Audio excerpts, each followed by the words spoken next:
ವಂದನೆಗಳು ಆಂಟಿ, ಧನ್ಯವಾದಗಳು. ಕಣ್ಮುಚ್ಚಿ ಪ್ರಿಯ, ಚಿಕ್ಕದಾಗಿ ಒಂದು ಪ್ರಾರ್ಥನೆ ಮಾಡಿ ಶುರು ಮಾಡೋಣ. ಪ್ರೀತಿಯುಳ್ಳ ಪರಲೋಕದಲ್ಲಿರುವ ನಮ್ಮ ತಂದೆ, ಒಂದು ಅತ್ಯಮೂಲ್ಯವಾಗಿರುವಂತಹ ಸಮಯವನ್ನು ಕೊಟ್ಟಿಗಾಗಿ ನಿಮಗೆ ಸ್ತೋತ್ರ ಅಪ್ಪ. ಈ ಕ್ಷಣದವರೆಗೂ ನಮ್ಮನ್ನು ಇನ್ನೂ ಜೀವಂತವಾಗಿಟ್ಟು ನಿಮ್ಮ ವಾಕ್ಯದ ಬಗ್ಗೆ ಆಲೋಚನೆ ಮಾಡುವಂತಹದ್ದು ಇನ್ನೂ ಏನೋ ಇದೆ, ನಮ್ಮ ಜೀವನಗಳಲ್ಲಿ ಮಾರ್ಪಡಿಸಿಕೊಳ್ಳುವಂತಹದ್ದು ಇನ್ನೂ ಏನೋ ಇದೆ ಅನ್ನುವಂತಹ ಉದ್ದೇಶದಿಂದ ತಂದೆ ನಮ್ಮನ್ನು ಉಸಿರಾಡ್ಲಿಕ್ಕೆ ಬಿಟ್ಟಿದ್ದೀರಾ. ಇದಕ್ಕೋಸ್ಕರ ನಿಮ್ಗೆ ಕೃತಜ್ಞತೆಗಳು ಅಪ್ಪ. ನೀವು ಕೊಟ್ಟಿರುವಂತಹ ಅವಕಾಶವನ್ನ ನಾವು ಬಳಕೆ ಮಾಡಿಕೊಂಡು ನಮ್ಮ ಜೀವನವನ್ನ ಪ್ರತಿದಿನವೂ ಸಹ ಇನ್ನೂ ಪರಿಶುದ್ಧತೆಯಿಂದ ಸರಿಪಡಿಸಿಕೊಳ್ಳುವಂತಹ ಜನರನ್ನಾಗಿ ನಮ್ಮನ್ನು ಮಾರ್ಪಡಿಸಿ. ಹಾಗೆ ಹೇಳ್ತಿರುವಂತಹ ನನಗೆ ಪರಿಶುದ್ಧಾತ್ಮರ ಸಹಾಯವನ್ನು ಕೇಳ್ತಿರುವಂತಹ ನಿಮ್ಮ ಮಕ್ಕಳಿಗೆ ಅದನ್ನು ಅಂಗೀಕರಿಸಲಿಕ್ಕೆ ಬೇಕಾಗಿರುವಂತಹ ವಿವೇಕವನ್ನು, ಸಾತ್ವಿಕತೆಯನ್ನು ದಯಪಾಲಿಸಿ. ನನ್ನ ಪ್ರಾರ್ಥನೆ ಯೇಸು ಕ್ರಿಸ್ತರ ನಾಮದಲ್ಲಿ ಸಮರ್ಪಿಸಿ ಬೇಡಿಕೊಳ್ಳುತ್ತಿದ್ದೇನೆ, ಪರಲೋಕದಲ್ಲಿರುವ ನಮ್ಮ ತಂದೆ, ಆಮೆನ್.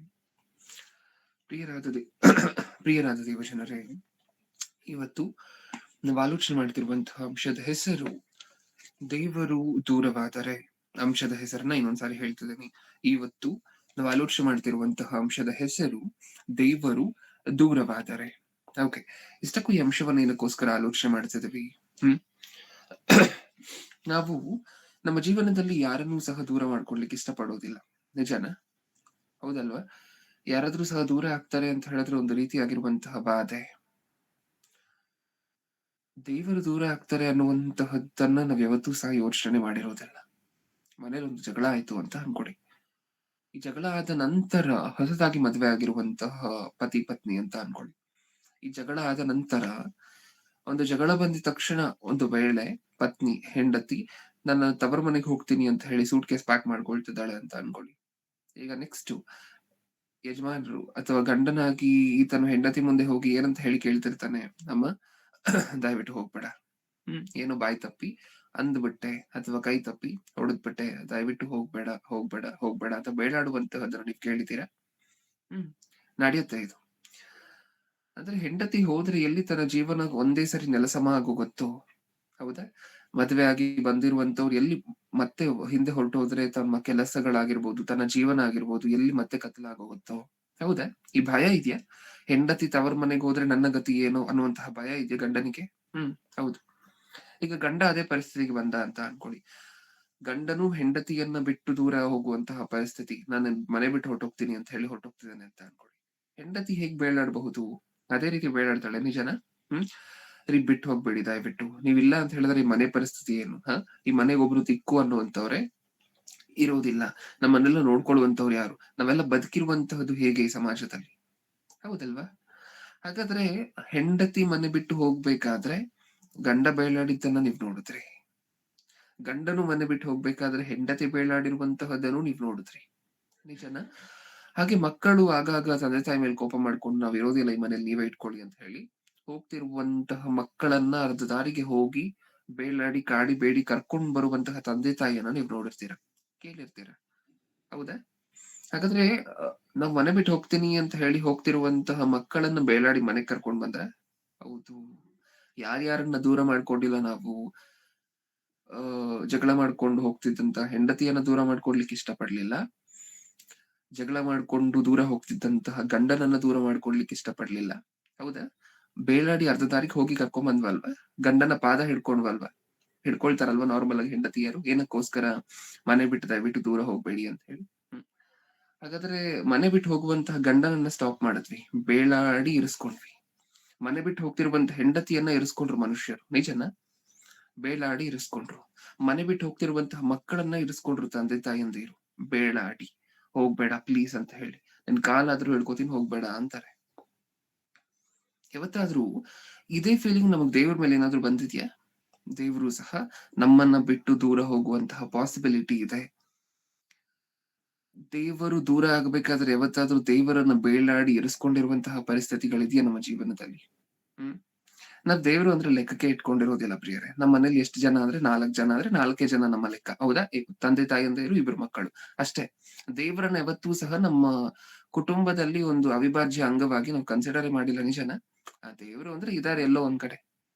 ಯಾವತ್ತಾದ್ರೂ ನಮ್ಮ ಕುಟುಂಬದಲ್ಲಿ ದೇವರು ಸಹ ಒಬ್ರು, ನಮ್ಮ ಕುಟುಂಬಕ್ಕೆ ದೇವರು ಯಜಮಾನರು ಅಂತ ಯಾವತ್ತಾದ್ರೂ ಕನ್ಸಿಡರ್ ಮಾಡಿದೀವ? ಮಾಡಿದ್ರೆ ಈ ಫೀಲಿಂಗ್ ಇರ್ತಾ ಇತ್ತು ನಮಗೆ.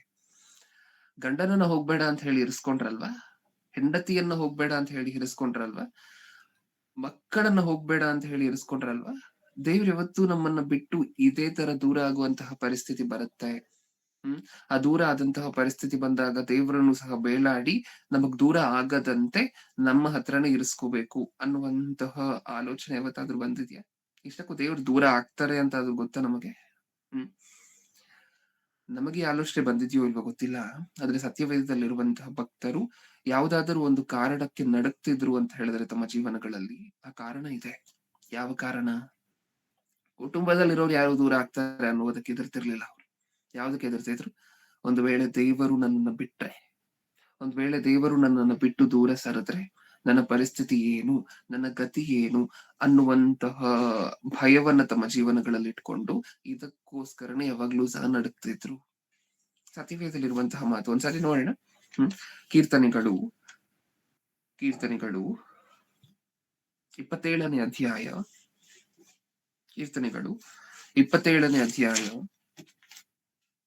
9ನೇ ವಚನ. 27:9. ನನಗೆ ಬೇಡ್ತಿರುವಂತಹ ಬೇಡಿಕೆಯನ್ನ ನೋಡಿ. ವಿಮುಖನಾಗಿರಬೇಡ, ನಿನ್ನ ಸೇವಕನನ್ನು ಕೋಪದಿಂದ ತಳ್ಳಬೇಡ. ನೀನೇ ನನಗೆ ಸಹಾಯಕನಾಗಿದ್ದೀಯಲ್ಲವೇ. ನನ್ನನ್ನು ರಕ್ಷಿಸಿದ ದೇವರು ಕೈ ಬಿಡಬೇಡ, ತೊರೆದು ಬಿಡಬೇಡ. ಏನ್ ಅರ್ಥ ಆಯ್ತು ನಮ್ಗೆ ವಚನದಲ್ಲಿ?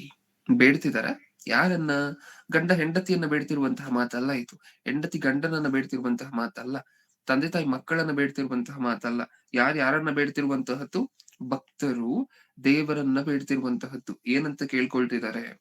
ನನಗೆ ವಿಮುಖನಾಗಿರಬೇಡ, ನಿನ್ನ ಸೇವಕನನ್ನು ಕೋಪದಿಂದ ತಳ್ಳಬೇಡ. ತಳ್ಳಿದ್ರೆ ನಾವೇನಾಗ್ತೀವಿ? ದೇವ್ರು ನಮ್ಮನ್ನ ತಳ್ಳಿದ್ರೆ ನಾವು ದೂರ ಆಗ್ತೀವಲ್ವಾ ದೇವರಿಗೆ. ನೀನು ನನ್ನನ್ನ ತಳ್ಳಬೇಡ ಅಂದ್ರೆ ದೇವರು ತಳ್ತಾರ ಮನುಷ್ಯರನ್ನ? ಖಚಿತವಾಗಿ ತಳ್ತಾರೆ. ನಾವ್ ಇಷ್ಟು ದಿನ ಇನ್ನೊಂದು ಆಂಗಲ್ ಅಲ್ಲಿ ಆಲೋಚನೆ ಮಾಡ್ತಿದ್ವಿ ಸಬ್ಜೆಕ್ಟ್ ಅನ್ನ. ಯಾವ ತರ ಆಲೋಚನೆ ಮಾಡ್ತಿದ್ವಿ? ಮನುಷ್ಯರು ದೇವರನ್ನ ತಳ್ತಿದ್ದಾರೆ ಅನ್ನುವಂತ ಆಂಗಲ್ ಅನ್ನ ಆಲೋಚನೆ ಮಾಡ್ತಿದ್ವಿ, ಹೌದಾ? ಇಷ್ಟು ದಿನ ನಾವು ಕೇಳಿದಂತಹ ಸಂದೇಶಗಳು ಮನುಷ್ಯರಾಗಿ ನಾವು ದೇವರನ್ನ ತಳ್ತಿದೀವಿ. ಇದು ನಾವ್ ನೋಡಿದ್ ಇಷ್ಟು ದಿನ ಸಂದೇಶ. ಈ ಸಂದೇಶದಲ್ಲಿ ಏನ್ ನೋಡ್ತಿದೀವಿ? ಮನುಷ್ಯರು ದೇವರನ್ನ ತಳ್ಳುವಂತಹದನ್ನ ಬಿಡಿ, ದೇವರು ಮನುಷ್ಯರನ್ನು ತಳ್ತಾರಂತೆ. ದೇವರು ಸಹ ಮನುಷ್ಯರನ್ನ ತಳ್ತಾರಂತೆ. ಅದನ್ನೇ ನಾವೀಗ ನೋಡ್ತಿರುವಂತಹದ್ದು. ಭಕ್ತರು ಅದಕ್ಕೋಸ್ಕರನೇ ಹಂಬಲಿಸ್ತಿದ್ದಾರೆ. ಏನಂತ? ತಳ್ಳಬೇಡಿ ದಯವಿಟ್ಟು ಅಂತ ಹೇಳಿ. ನನಗೆ ವಿಮುಖನಾಗಬೇಡ, ನಿನ್ನ ಸೇವಕನನ್ನು ಕೋಪದಿಂದ ತಳ್ಳಬೇಡ, ನೀನೇ ನನಗೆ ಸಹಾಯಕನಾಗಿದ್ದೀಯಲ್ಲವೇ. ನನ್ನನ್ನು ರಕ್ಷಿಸಿದ ದೇವರೇ ಕೈ ಬಿಡಬೇಡ, ತೊರೆದು ಬಿಡಬೇಡ, ಕೈ ಬಿಡಬೇಡ. ನನ್ನ ಕೈ ನೀನ್ ಹಿಡ್ಕೊಂಡಿದ್ಯಲ್ವಾ, ದಯವಿಟ್ಟು ಅದನ್ನ ಬಿಡಬೇಡ. ಟೈಟಲ್ ನ ಹೆಸರು ದಯವಿಟ್ಟು ಚೇಂಜ್ ಮಾಡ್ಕೊಳ್ಳಿ. ದೇವರು ದೂರವಾದರೆ ಅಲ್ಲ, ದೇವರು ಕೈ ಬಿಟ್ಟಾರೆ ಅಂತ ಹೇಳಿ ಬರ್ಕೊಳ್ಳಿ, ಕ್ಷಮಿಸಿ. ಓಕೆ, ಇಷ್ಟಕ್ಕೂ ಏನಂತ ಬೇಡ್ಕೊಳ್ತಿದ್ದಾರೆ? ನನ್ನ ಕೈ ಬಿಡಬೇಡ, ನನ್ನ ಕೈ ಬಿಡಬೇಡ. ಯಾವತ್ತಾದ್ರೂ ನಾವು ಈ ಪ್ರಾರ್ಥನೆ ಮಾಡಿದೀವ ಪ್ರಿಯರೇ? ಹೇಳಿ, ನಾವು ಯಾವತ್ತಾದ್ರೂ ಈ ಪ್ರಾರ್ಥನೆ ಮಾಡಿದೀವ? ಮಾಡಿಲ್ಲ. ಯಾಕೆ ಮಾಡಿಲ್ಲ ಹೇಳಿ? ಭಕ್ತರು ನನ್ನ ಕೈ ಬಿಡಬೇಡ ತಂದೆ ಅಂತ ದೇವರನ್ನ ಕೇಳ್ಕೊಂಡ್ರು. ನಾವ್ ಏನಕ್ಕೋಸ್ಕರ ಈ ಪ್ರಾರ್ಥನೆ ಮಾಡಿಲ್ಲ ಯಾವತ್ತು? ಪ್ರತಿದಿನ ಮಾಡ್ತಿದೀವ? ತಂದೆ ಈ ದಿನ ಪೂರ್ತಿ ನನ್ ಕೈಯೇ ಹಿಡ್ಕೊಂಡಿರ್ತೀಯಲ್ವಾ ನೀನು, ನನ್ ಕೈ ಬಿಡೋದಿಲ್ಲ ಅಲ್ವಾ? ಯಾವತ್ತಾದ್ರೂ ಮಾಡಿದೀವ? ಏನಕ್ಕೋಸ್ಕರ ಮಾಡಿಲ್ಲ? ಸಿಂಪಲ್ ಆಗಿದೆ ರೀಸನ್. ಏನು? ಭಕ್ತರಿಗೆ ಒಂದು ನಂಬಿಕೆ ಇತ್ತು. ಏನ ನಂಬಿಕೆ? ದೇವರು ನನ್ ಕೈ ಹಿಡ್ಕೊಂಡಿದ್ದಾರೆ ಅನ್ನುವಂತಹ ನಂಬಿಕೆ ಇತ್ತು. ಅದಕ್ಕೋಸ್ಕರ ಅವ್ರು ಪ್ರಾರ್ಥನೆ ಮಾಡಿದ್ರು, ನನ್ ಕೈ ಬಿಡ್ಬೇಡ ಅಂತ. ನಮಗೇನಿಲ್ಲ ಅಂತ ಅರ್ಥ ಆಯ್ತು ಅದರಲ್ಲಿ? ನಮಗೆ ಯಾವ ನಂಬಿಕೆ ಇಲ್ಲ ಹೇಳಿ? ದೇವರು ನಮ್ ಕೈ ಹಿಡ್ಕೊಂಡಿದಾರೋ, ನಮ್ ಕೈ ಬಿಟ್ಟಿದಾರೋ? ಹೌದಾ? ಅದೆಲ್ಲ ಏನಾದ್ರು ಗೊತ್ತಾ ನಮ್ಗೆ? ಏನಾದ್ರು ಅನ್ಕೊಂಡಿದೀವ? ಅದು ಊಹೆನೂ ಸಹ ಮಾಡ್ಕೊಂಡಿಲ್ಲ ಅಲ್ವಾ? ದೇವ್ರು ನಮ್ ಕೈ ಹಿಡ್ಕೊಂಡಿದ್ದಾರೆ ಅಂತಾನೂ ಗೊತ್ತಿಲ್ಲ ನಮ್ಗೆ, ದೇವ್ರು ನಮ್ ಕೈ ಬಿಟ್ಟಿದ್ದಾರೆ ಅಂತಾನೂ ಗೊತ್ತಿಲ್ಲ. ನಾವ್ ಯಾರ್ ಕೈ ಹಿಡ್ಕೊಂಡಿದೀವೋ ಗೊತ್ತಿಲ್ಲ, ಅಪವಾದಿ ಕೈ ಹಿಡ್ಕೊಂಡಿದೀವೇನೋ ಗೊತ್ತಿಲ್ಲ, ಬೈ ಚಾನ್ಸ್, ಏನು ಗೊತ್ತಿಲ್ಲ. ಭಕ್ತರಿಗೆ ಆ ನಂಬಿಕೆ ಇತ್ತು, ದೇವರು ನನ್ನ ಕೈ ಹಿಡ್ಕೊಂಡು ನಡೆಸ್ತಿದ್ದಾರೆ ಅನ್ನುವಂತಹ ನಂಬಿಕೆ ಇತ್ತು. ಅದಕ್ಕೋಸ್ಕರ ಅವ್ರು ಕೇಳ್ಕೊಳ್ತಿರುವಂತಹದ್ ಏನಂತ ದೇವರನ್ನ? ತಂದೆ ನೀನ್ ನನ್ನ ಕೈ ಹಿಡ್ಕೊಂಡು ನಡೆಸ್ತಿದ್ಯಲ್ವಾ, ಯಾವತ್ತೂ ಸಹ ಬಿಡ್ಬೇಡ ಅಂತ ಹೇಳಿ ಕೇಳ್ಕೊಳ್ತಿದ್ದಾರೆ. ನಾವ್ ಯಾರ್ ಕೈ ಹಿಡ್ಕೊಂಡಿದೀವೋ ಏನೋ ಗೊತ್ತಿಲ್ಲ, ಹೌದಾ? ಭಕ್ತರಿಗಿದ್ದಂತಹ ಹಂಬಲ, ಅವರ ಜೀವನದಲ್ಲಿದ್ದಂತಹ ಧ್ಯೇಯ ಒಂದೇ, ಏನು? ದೇವರು ನಮ್ಮನ್ನ ಬಿಟ್ಟು ದೂರ ಆಗ್ಬಾರ್ದು, ದೇವರು ನಮ್ಮ ಕೈಯನ್ನ ಬಿಡಬಾರದು ಅಷ್ಟೇ. ಅವ್ರಿಗೆ ಬೇಕಾಗಿದ್ದೆಲ್ಲ ಅಷ್ಟೇ. ನಾವು ಪ್ರಾರ್ಥನೆಯಲ್ಲಿ ಏನೇನೇನೋ ಕೇಳ್ತಿರ್ತೀವಲ್ವಾ? ಯಾವತ್ತಾದ್ರೂ ಚಿಕ್ಕ ಬೇಡಿಕೆಯನ್ನು ದೇವ್ರ ಮುಂದೆ ಇಟ್ಟಿದೀವ? ನನ್ನ ಕೈ ಬಿಡ್ಬೇಡ ತಂದೆ. ಯಾರ್ಯಾರನ್ನೋ ಬೇಳಾಡಿದ್ದಾಯ್ತಲ್ವಾ ಪ್ರಿಯರ? ಸ್ನೇಹಿತರನ್ನ ಬೇಳಾಡಿದ್ವಿ, ಬಂಧು ಬಳಗವನ್ನ ಆಗಾಗ ನೀವು ನೋಡಿ ಒಂದೇ ಮನೇಲಿ ಕೂತ್ಕೊಂಡು ಮಾತಾಡ್ತಿರ್ತಾರೆ ಬಂಧು ಬಳಗ ಸಂಬಂಧಿಕರೆಲ್ಲ. ಏನೋ ಒಂದು ಚಿಕ್ಕ ಮಾತು ಬರುತ್ತೆ ಹಾಗೆ ಮಾತಾಡ್ತಿರ್ಬೇಕಾದ್ರೆ ಇದ್ದಕ್ಕಿದ್ದಂಗೆ ಅಲ್ಲಿದ್ದಂತಹ ಸಂಬಂಧಿಕರೆಲ್ಲ ಎದ್ದು ನೀವೇ ಇದ್ಕೊಳ್ಳಿ ನಿಮ್ ಮನೇಲಿ, ನಾವು ಹೋಗ್ತೀವಿ ನಮ್ಮ ಊರಿಗೆ ಅಂತ ಹೇಳಿ ಹೊರಟು ಬಿಡ್ತಾರೆ. ಹೌದಾ? ಹೆಗಲ ಮೇಲೆ ಶಾಲ್ ಹಾಕೊಂಡು ನೋಡಿದೀವ ಈ ದೃಶ್ಯವನ್ನ. ಹ್ಮ್ ಅವ್ರು ಹೋಗ್ಬೇಕಾದ್ರೆ ನೋಡ್ಬೇಕು, ಎಲ್ಲರಿಗೂ ಸಹ ಬಂದು ಹೋಗ್ಬೇಡ ಪ್ಲೀಸ್, ತಪ್ಪಾಗೋಯ್ತು, ಬಾಯಿ ತಪ್ಪ ಅನ್ಬಿಟ್ಟೆ ಆ ಮಾತು. ಈ ಈ ಈ ಸನ್ನಿವೇಶವನ್ನು ನೋಡಿದೀವ ಅಥವಾ ಕೇಳಿದೀವ? ಇಲ್ಲಿ ದೇವ್ರು ಮಾತ್ರ ಶಾಲ್ ಹಾಕೊಂಡು ಹೋಗ್ಲಿಕ್ಕೆ ರೆಡಿ ಆದ್ರೆ ನಮ್ಗೆ ಏನಾಗ್ಬೇಕು, ನೀನ್ ಹೋದ್ರೆ ಹೋಗು ಹೋಗು ಹೋಗು ಅಂತ ಹೇಳಿ ಕಳಿಸ್ಕೊಡ್ತಿದೀವಿ ಪ್ರತಿದಿನ. ನಿಜನ? ಯಾರು ದೇವ್ರನ್ನ ಇರಿಸ್ಕೊಳ್ತಿರುವಂತಹದ್ ಯಾರು? ದೇವ್ರು ಹೋಗ್ತೀನಿ ಅಂತ ಹೇಳಿದ್ರೆ ದೇವ್ರನ್ನ ಸ್ಟಾಪ್ ಮಾಡ್ತಿರುವಂತಹದ್ ಯಾರು? ದೇವ್ರು ನಿನ್ನ ಕೈ ನಾನು ಬಿಡ್ತೀನಿ ಅಂದ್ರೆ ಬಿಡ್ಬೇಡ ಅನ್ನುವಂತಹದ್ ಯಾರು? ಯಾರು ಇಲ್ಲ. ದೇವ್ರು ನಮ್ ಕೈಯನ್ನ ಬಿಟ್ರೆ ತೊಂದರೆ ಇಲ್ಲ ನಮಗೆ. ದೇವ್ರು ನಮ್ಮ ಮನೆಗಳಿಂದ ದೂರ ಆದ್ರೆ ಪರವಾಗಿಲ್ಲ, ನಮ್ಮ ಮನಸ್ಸುಗಳಿಂದ ದೂರ ಆದ್ರೆ ಪರವಾಗಿಲ್ಲ, ನಮಗೆ ಸಂಬಂಧಿಕರು ಬಂಧು ಬಳಗ ಮಾತ್ರ ದೂರ ಆಗ್ಬಾರ್ದು. ಹೌದಾ? ಯಾಕೆಂದ್ರೆ ನಮಗೆ ಒಂದು ಗಂಡ ಹೆಂಡತಿಯನ್ನ ಬೇಡಾಡ್ತಿದ್ದಾನೆ, ಹೋಗ್ಬೇಡಮ್ಮ ನಿಮ್ ತವ್ರ ಮನೆಗೆ ಅಂತ ಅಂದ್ರೆ ಆ ಗಂಡನಿಗೆ ಹೆಂಡತಿ ಮೇಲೆ ಪ್ರೀತಿ ಇದೆ. ಒಂದು ಹೆಂಡತಿ ಗಂಡನನ್ನ ಬೇಡಾಡ್ತಿದ್ದಾಳೆ ಮನೆ ಬಿಟ್ಟು ಹೋಗ್ಬೇಡ್ರಿ ಅಂತ ಹೇಳಿದ್ರೆ ಆ ಹೆಂಡತಿಗೆ ಗಂಡನ ಮೇಲೆ ಪ್ರೀತಿ ಇದೆ. ತಂದೆ ತಾಯಿ ಮಕ್ಕಳನ್ನ ಬೇಡಾಡ್ತಿದ್ದಾರೆ ಅಂತ ಹೇಳಿದ್ರೆ ಆ ತಂದೆ ತಾಯಿಗೆ ಮಕ್ಕಳ ಮೇಲೆ ಪ್ರೀತಿ ಇದೆ. ನಾವ್ ದೇವರನ್ನ ಯಾವತ್ತೂ ಸಹ ಈ ರೀತಿ ಬೇಡಾಡಿಲ್ಲ ಅಂತ ಹೇಳಿದ್ರೆ ಅದಕ್ಕೆ ಅರ್ಥ ಏನು? ಅದಕ್ಕೆ ಅರ್ಥ ಏನು ಅಂತ ನೀವೇ ಹೇಳಿ. ದೇವರ ಮೇಲೆ ಪ್ರೀತಿ ಇಲ್ಲ ಅಂತ. ನಮ್ಮ ಕುಟುಂಬದಲ್ಲಿ ಇರುವಂತವರ ಮೇಲಿರುವಷ್ಟು ಪ್ರೀತಿ ದೇವರ ಮೇಲೆ ನಮಗೆ ಇಲ್ಲ. ಅಷ್ಟೇ ಅಲ್ವಾ ಅದಕ್ಕೆ ರೀಸನ್. ಕೀರ್ತನೆಗಳು 38ನೇ ಅಧ್ಯಾಯ, ಕೀರ್ತನೆಗಳು 38ನೇ ಅಧ್ಯಾಯ 21ನೇ ವಚನ. 38-21. ಯೆಹೋವನೇ ಕೈ ಬಿಡಬೇಡ, ನನ್ನ ದೇವರೇ ದೂರ ಆಗಬೇಡ, ನನ್ನ ಕರ್ತನೇ ನನ್ನ ರಕ್ಷಕನೇ ಬೇಗ ಬಂದು ಸಹಾಯ ಮಾಡು. ಯೆಹೋವನೇ, ಮತ್ತೆ ಅದೇ ಪ್ರಾರ್ಥನೆ ನಾವು ಹಿಂದೆ ಓದಿದ್ವಲ್ವಾ, ಯೆಹೋವನೇ ಕೈ ಬಿಡಬೇಡ, ನನ್ನ ದೇವರೇ ದೂರವಾಗಿರಬೇಡ. ಕೈ ಬಿಡಬೇಡ, ದೂರವಾಗಿರಬೇಡ. ಯಾರು ದೂರ ಆದ್ರೂ ತಡ್ಕೋತೀನಿ ತಂದೆ ನಾನು, ನೀನ್ ದೂರ ಆದ್ರೆ ನನ್ನ ಕೈಯಲ್ಲಿ ಇರ್ಲಿಕ್ಕೆ ಆಗೋದಿಲ್ಲ. ನನ್ನ ಜೀವನ ಇನ್ನ ವ್ಯರ್ಥವಾಗಿರುವಂತಹದ್ದೇ ಒಂದ್ ವೇಳೆ ನೀನ್ ದೂರ ಆದ್ರೆ ಅಂತ ಹೇಳಿ ಬೇಡ್ಕೊಳ್ತಿದ್ದಾರೆ. ದೇವ್ರ ಕಾಲನ್ನ ಹಿಡ್ಕೊಳ್ತಿದ್ದಾರೆ. ಹೌದಾ? ಇವ್ರಿಗೆಲ್ಲ ಗೊತ್ತು ಪ್ರಿಯರೇ, ದೇವರು ದೂರ ಆದ್ರೆ ದೇವರು ಹತ್ತಿರ ಇರುವ ಬೆಲೆ ಏನು ಅಂತ ಹೇಳಿ ಭಕ್ತರಿಗೆ ಗೊತ್ತು. ಅದಕ್ಕೋಸ್ಕರ ಕೇಳ್ಕೊಳ್ತಿದ್ದಾರೆ, ದೂರ ಆಗ್ಬೇಡ ತಂದೆ ಅಂತ. ನಮ್ಗ ಆ ಬೆಲೆನೇ ಗೊತ್ತಿಲ್ಲ ಅಲ್ವಾ? ದೇವರು ನಮ್ಮ ಹತ್ರ ಇದ್ರೆ ಅದಕ್ಕಿರುವಂತಹ ಬೆಲೆ ನಮಗ್ ಗೊತ್ತಿಲ್ಲದೆ ಇರೋದ್ರಿಂದ ನಮಗ್ ದೇವ್ರ ಹತ್ರ ಇದ್ರು ದೂರ ಆದ್ರೂ ಏನು ಮ್ಯಾಟರ್ ಆಗೋದಿಲ್ಲ. ಆದ್ರೆ ಭಕ್ತರು ಯಾವಾಗ್ಲೂ ಸಹ ದೇವ್ರ ದೂರ ಆಗ್ಬೇಡ, ನನ್ನ ಕೈ ಬಿಡಬೇಡ, ನೀನ್ ನನ್ನ ಕೈ ಹಿಡ್ಕೊಂಡಿದ್ಯಲ್ವಾ, ಈ ಕೈಯನ್ನ ಬಿಡಬೇಡ. ಇಷ್ಟಕ್ಕೂ ನಿಮ್ಗೊಂದ್ ಪ್ರಶ್ನೆ ಬರ್ಬೋದು, ದೇವ್ರ ದೂರ ಆದ್ರೆ ಏನ್ ನಾವು ಕಳ್ಕೊಳ್ಳುವಂತಹ ಮಹಾ ಅಂದ್ರೆ ಏನ್ ಬ್ರದರ್? ಏನ್ ಕಳ್ಕೊಂಡ್ಬಿಡ್ತೇವೆ ದೇವ್ರ ದೂರ ಆದ್ರೆ? ಏನ್ ಕಳ್ಕೊಬಹುದು ದೇವ್ರ ದೂರ ಆದ್ರೆ? ನಮಗೇನ್ ಅನ್ಸುತ್ತೆ? ದೇವರು ಒಂದ್ ವೇಳೆ ನಮ್ಮ ಕೈಯನ್ನ ಬಿಟ್ರೆ, ದೇವರು ಒಂದ್ ವೇಳೆ ನಮಗ್ ದೂರ ಆದ್ರೆ ಏನ್ ಕಳ್ಕೊಬಹುದು ನಾವು ನಮ್ಮ ಜೀವನಗಳಲ್ಲಿ? ನಿಮಗ್ ಗೊತ್ತು, ದೇವರು ಒಂದ್ ವೇಳೆ ದೂರ ಆದ್ರೆ ಆ ಜಾಗ ಖಾಲಿ ಅಂತೂ ಖಂಡಿತವಾಗ್ಲೂ ಇರೋದಿಲ್ಲ ಅಂತ. ಯಾರು ಬರ್ತಾರೆ ದೇವರು ದೂರ ಆದ್ರೆ? ದೇವರು ದೂರ ಆದ್ರೆ ಆಟೋಮ್ಯಾಟಿಕ್ ಆಗಿ ಯಾರು ಬರ್ತಾರೆ? ಅಪವಾದಿ ಬರ್ತಾನ. ಬರ್ತಾನೆ. ಈಗ ಏನ್ ಮಾಡ್ತಾನೆ ಅಪವಾದಿ ಬಂದು? ದೇವರು ನಿಮ್ಗೆ ಅರ್ಥ ಆಗುವಂತಹ ಭಾಷೆಯಲ್ಲಿ ಹೇಳ್ಬೇಕು ಅಂತ ಹೇಳಿದ್ರೆ, ನಾವೇನೋ ಒಂದು ತಪ್ಪು ಮಾಡ್ತೀವಿ, ಆ ತಪ್ಪನ್ನ ನೋಡ್ಕೊಂಡು ಸುಮ್ನಿರ್ಲಿಕ್ಕಾಗದೆ, ದೇವ್ರು ಪರಿಶುದ್ಧರಲ್ವಾ, ನಮ್ಮ ತಪ್ಪುಗಳು ಪಾಪಗಳನ್ನೆಲ್ಲ ನೋಡ್ಕೊಂಡು ಸುಮ್ನೆ ಇರ್ಲಿಕ್ಕೆ ಆಗೋದಿಲ್ಲ ಅಲ್ವಾ? ಹಾಗೆ ಈಗ ನಾವೇನೋ ಒಂದು ತಪ್ಪನ್ನ ಮಾಡ್ತೀವಿ, ದೇವರಿಗೆ ನೋಯಿಸುವಂತ ಒಂದು ಕೆಲಸವನ್ನ ಮಾಡ್ತೀವಿ. ನಮ್ಮ ಹತ್ರ ಇರುವಂತಹ ದೇವರು ನಾವು ಮಾಡಿದಂತ ಆ ತಪ್ಪನ್ನ ನೋಡಿ ಒಂದಡಿ ದೂರ ಆಗ್ತಾರೆ ಅಂತ ಅನ್ಕೊಳ್ಳಿ. ನಮ್ಗೆ ಅರ್ಥ ಆಗುವಂತಹ ಭಾಷೆಯಲ್ಲಿ ಹೇಳ್ತಿದ್ದೇನೆ. ಒಂದಡಿ ದೂರ ಆಗ್ತಾರೆ ಅಂತ ಅನ್ಕೊಳ್ಳಿ ದೇವ್ರು ನಮ್ಮಿಂದ, ನಾವು ಪಾಪ ಮಾಡಿದ ನಂತರ. ಈಗ ಒಂದಡಿ ಗ್ಯಾಪ್ ಅಲ್ಲಿ ಯಾರು ಬಂದು ಕೂತ್ಕೋತಾನೆ? ಅಪವಾದಿನೇನ? ಈಗ ನೀವ್ ಹೇಳಿ, ಅಪವಾದಿ ಬಂದ ನಂತರ ಒಂದಡಿ ದೂರ ಆಗಿರುವಂತಹ ದೇವ್ರು ಇವಾಗೇನಾಗ್ತಾರೆ? ಅಪವಾದಿ ಬಂದ್ರೆ ಇನ್ನೊಂದು ತಪ್ಪನ್ನ ಮಾಡ್ತೀವಿ, ಹಿಂದೆ ಮಾಡಿರುವಂತಹ ತಪ್ಪಿಗಿಂತ ಇನ್ನೂ ಭಯಂಕರವಾಗಿರುವಂತಹ ತಪ್ಪನ್ನ ಮಾಡ್ತೀವಿ. ನಿಜನ? ಖಂಡಿತವಾಗ್ಲೂ ಮಾಡ್ತೀವ? ಮಾಡ್ತೀವಿ. ಯಾಕಂದ್ರೆ ದೇವರು ಪಕ್ಕದಲ್ಲಿಲ್ಲ, ನಮ್ಗೆ ಎಚ್ಚರಿಕೆ ಕೊಡುವಂತಹ ದೇವರು. ನಾವು ತಪ್ಪನ್ನ ಮಾಡ್ಬೇಕಾದ್ರೆ ತಡೆಯುವಂತಹ ದೇವರು ಪಕ್ಕದಲ್ಲಿಲ್ಲ, ಇವಾಗ ಸ್ವಲ್ಪ ದೂರ ಆಗಿದ್ದಾರೆ. ಆ ಗ್ಯಾಪ್ ಅಲ್ಲಿ ಬಂದ್ ಅಪವಾದಿ ಕೂತಿದ್ದಾನೆ. ಈಗ ನೆಕ್ಸ್ಟ್ ಇನ್ನ ಏನಾಗತ್ತೆ? ಹಿಂದೆ ಮಾಡಿದಂತಹ ತಪ್ಪಿಗಿಂತ ಇನ್ನೊಂದು ಅಡಿ ಎತ್ತರದ ತಪ್ಪನ್ನ ಮಾಡಿರ್ತೀವಿ. ಹೌದಾ? ನಾ ಎತ್ತರದ ತಪ್ಪನ್ನ ಮಾಡಿದ ತಕ್ಷಣ ಇಲ್ಲಿ ಒಂದಡಿ ದೂರ ಆಗಿರುವಂತಹ ದೇವ್ರು ಇನ್ನೂ ಏನಾಗ್ತಾರೆ? ಇನ್ನೂ ದೂರ ಆಗ್ತಾರ? ಇದೇ ಅಲ್ವಾ ನಡೆಯುವಂತಹದ್ದು? ಇದೆ ಅಲ್ವಾ ನಮ್ಮ ಜೀವನದಲ್ಲಿ ಇರುವಂತಹ ಫೈಟ್? ಇದೆ ಅಲ್ವಾ? ಹತ್ರ ಇರುವಂತಹ ದೇವ್ರು ದೂರ ಆದ್ರು, ಕೈ ಹಿಡ್ಕೊಂಡಿರುವಂತಹ ದೇವ್ರು ಕೈ ಬಿಟ್ರು, ಅದರಿಂದ ಅಪವಾದಿ ಹತ್ರ ಆದ.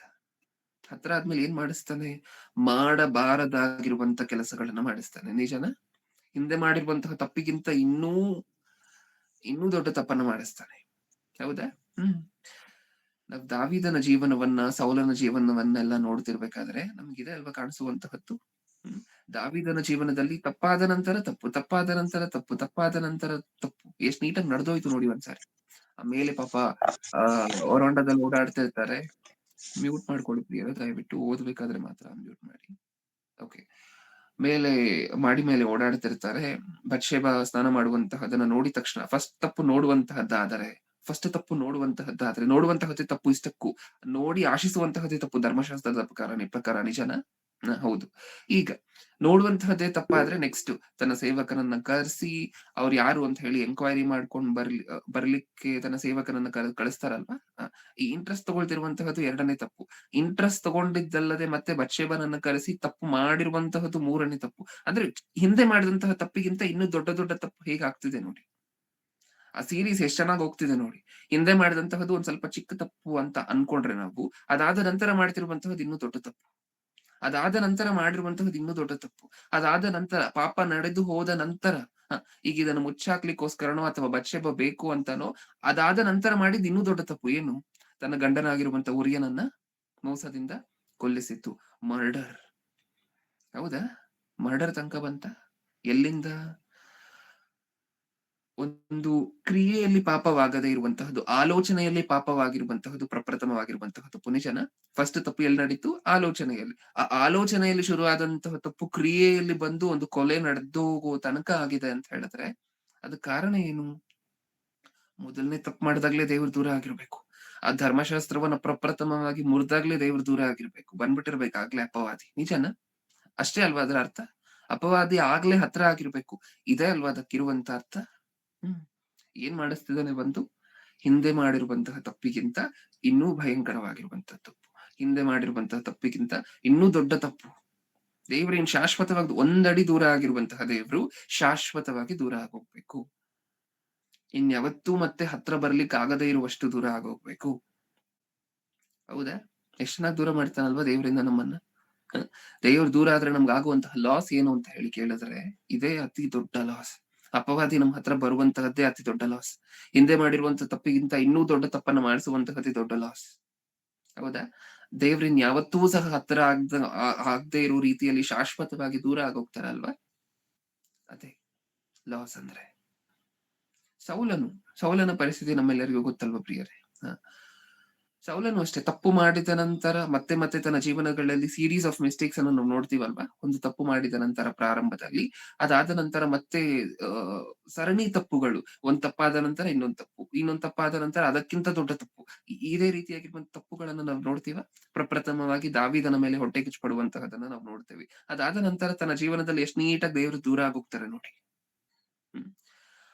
ಆಗ ದೇವ್ರು ಸೌಲನನ್ನ ನೋಡಿ ಅಸಹಿಸಿ ದೂರ ಆಗೋಗ್ತಾರೆ. ಈ ತರ ಎಲ್ಲ ಗುಣ ಇರುತ್ತೆ, ನನ್ನ ಮಗನಿಗೆ ಹೊಟ್ಟೆ ಕಿಚ್ಚುಪಡುವಂತ ಗುಣ ಎಲ್ಲ ಇರುತ್ತ ಅಂತ ಅನ್ಕೊಂಡು ಅವಾಗ ಸ್ವಲ್ಪ ದೂರ ಆಗ್ತಾರೆ. ಅದಾದ ನಂತರ ಸೌಲನ ಜೀವನದಲ್ಲಿ ತಾನು ಮಾಡಿದಂತಹ ತಪ್ಪುಗಳನ್ನ ಒಂದ್ಸರಿ ನೋಡಿ. ದಾವೀದನನ್ನ ಕೊಲ್ಲಬೇಕು, ಇನ್ನೊಂದನ್ನ ಮಾಡ್ಬೇಕು, ಯುದ್ಧಕ್ಕೆ ಹೋದಾಗ ಆ ತಪ್ಪನ್ನ ಮಾಡ್ಬೇಕು, ದೇವ್ರ ಮಾತನ್ನ ತಿರಸ್ಕರಿಸುವಂತಹ ತಪ್ಪನ್ನ ಮಾಡ್ಬೇಕು. ಇದು ಎಲ್ಲಿಂದ ಬರ್ತಿದೆ? ಇದಿಷ್ಟಕ್ಕೂ ಕಾಲಿಫ್ಲವರ್ ತರ ಒಂದ್ ತಪ್ಪಾದ ನಂತರ ಒಂದ್ ತಪ್ಪು, ಇನ್ನೊಂದ್ ತಪ್ಪಾದ ನಂತರ ಇನ್ನೊಂದ್ ತಪ್ಪು ಎಲ್ಲಿಂದ ಬರ್ತಿದೆ? ಬಂದಿದನಲ್ವಾ ಅಪವಾದಿ, ಏನ್ ಬೇಕಾದ್ರೂ ಮಾಡಿಸ್ತಾನೆ. ನಮಗ್ ಗೊತ್ತೇ ಇರೋದಿಲ್ಲ, ನಮ್ಗೆ ಆ ತಪ್ಪು ಮಾಡುವಂತಹ ಗುಣನೇ ಇರೋದಿಲ್ಲ, ಆದ್ರೂ ಅಪವಾದಿ. ಹಾಗಾಗಿ ನೀವ್ ನೋಡ್ತಿರ್ತೀರ ಅಲ್ವಾ? ಮರ್ಡರ್ ಆಗಿದೆ, ಒಬ್ಬ ಮನುಷ್ಯ ಮರ್ಡರ್ ಮಾಡಿದ್ದಾನೆ, ಕೊಲೆ ಮಾಡಿದ್ದಾನೆ ಅನ್ನುವಂಥದ್ದು ಗೊತ್ತಾಗಿ ಪೊಲೀಸರು ಮನೆಗೆ ಬರ್ತಾರೆ ಆ ಮಗನನ್ನ ಅರೆಸ್ಟ್ ಮಾಡ್ಲಿಕ್ಕೆ. ಕದವನ್ನ ತಟ್ಟಿ ನಿಮ್ ಮಗ ಎಲ್ಲಮ್ಮ ಅಂತ ತಂದೆ ತಾಯಿಯನ್ನ ಕೇಳಿದ್ರು ಅಂತ ಅನ್ಕೊಡಿ. ತಂದೆ ತಾಯಿ ಏನಂತಾರೆ? ಎಲ್ಲ ಇದಾನೆ, ಒಳಗಡೆ ಎಲ್ಲೋ ಇದಾನೆ ಅಂತ ಅಂತಾರೆ. ಯಾಕಂದ್ರೆ ಅವ್ರಿಗೆ ಗೊತ್ತಿರೋದಿಲ್ಲೋ ಅಲ್ವಾ ತಪ್ಪು ಮಾಡಿರುವಂತಹ ವಿಚಾರ. ಓಕೆ, ಈಗ ಪೊಲೀಸರು ಬಂದು ತಂದೆ ತಾಯಿ ಮುಂದೆ ಆ ಮಗನನ್ನ ಅರೆಸ್ಟ್ ಮಾಡ್ಬೇಕಾದ್ರೆ ಆ ತಂದೆ ತಾಯಿ ಬಾಯಿಂದ ಒಂದ್ ಮಾತು ಬರುತ್ತೆ. ಏನು? ನನ್ನ ಮಗ ಹೇಳಿ, ನನ್ನ ಮಗ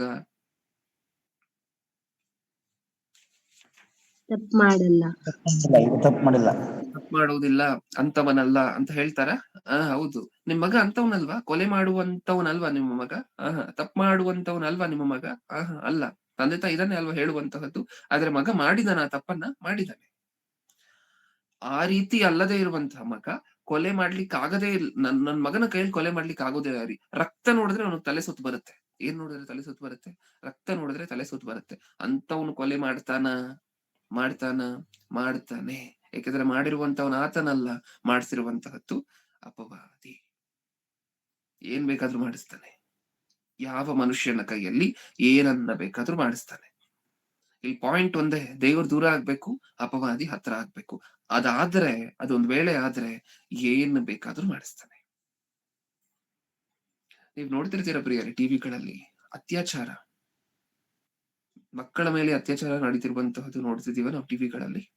5 ವರ್ಷ, 6 ವರ್ಷ, 7 ವರ್ಷ ಮಕ್ಕಳ ಮೇಲೆ. ಅಷ್ಟ್ ಯಾಕೆ, ತಿಂಗಳುಗಟ್ಲೆ ಇರುವಂತಹ ಚಿಕ್ಕ ಚಿಕ್ಕ ಪುಟ್ಟ ಪುಟ್ಟ ಮಕ್ಕಳ ಮೇಲೆ ನಡೆಯುತ್ತೆ ಗೊತ್ತಾ ಅತ್ಯಾಚಾರ. ಇದಾದ ನಂತರ ಆ ವ್ಯಕ್ತಿ ಗೊತ್ತಿರುತ್ತಾ ಇಲ್ವಾ ನಾನು ಸಿಕ್ಕಾಕೊಳ್ತೀನಿ ಅಂತ? ನೀವ್ ಹೇಳಿ. ಅತ್ಯಾಚಾರ, ಎದುರು ಮನೆ ಇರುವಂತಹ ಮಗುನು, ಅಥವಾ ರೀಸೆಂಟ್ ಆಗಿ ಒಂದು ನ್ಯೂಸ್ ಬಂತು, ಸಂಬಂಧಿಕರು ಯಾರೋ ಮಗುವನ್ನ ನೋಡ್ಕೋ ಅಂತ ಹೇಳಿ ಬಿಟ್ಟಿದ್ದಾರೆ. ಸ್ವಲ್ಪ ಹೊತ್ತು ನಾನು ಹೊರಗಡೆ ಹೋಗಿ ಬರ್ತೀನಿ, ನಮ್ಮ ಮಗುವನ್ನ ನೋಡ್ಕೋ ಅಂತ ಹೇಳಿ ಒಂದು ಹೆಣ್ಮಗುವನ್ನ ಬಿಟ್ಟು ಹೋಗಿದ್ದಾರೆ. ಆ ಮಗುವಿನ ಮೇಲೆ ಅತ್ಯಾಚಾರ ನಡೆದಿದೆ. ಯಾರು? ಅದೇ ಮನೆಯಲ್ಲಿ ಇರುವಂತಹ ವ್ಯಕ್ತಿನೇ, ರಿಲೇಷನ್. ಏನ್ ಅರ್ಥ ಆಗಿದೆ ನಮ್ಗೆ ಇದರಲ್ಲಿ? ಇಷ್ಟಕ್ಕೂ ಆ ಅತ್ಯಾಚಾರ ನಡೆಸುವಂತಹ ವ್ಯಕ್ತಿ ಗೊತ್ತಿರುತ್ತಾ ನಾನ್ ಸಿಕ್ಕಾಕೊಳ್ತೀನಿ ಅಂತ? ಗೊತ್ತಾ? ಗೊತ್ತು.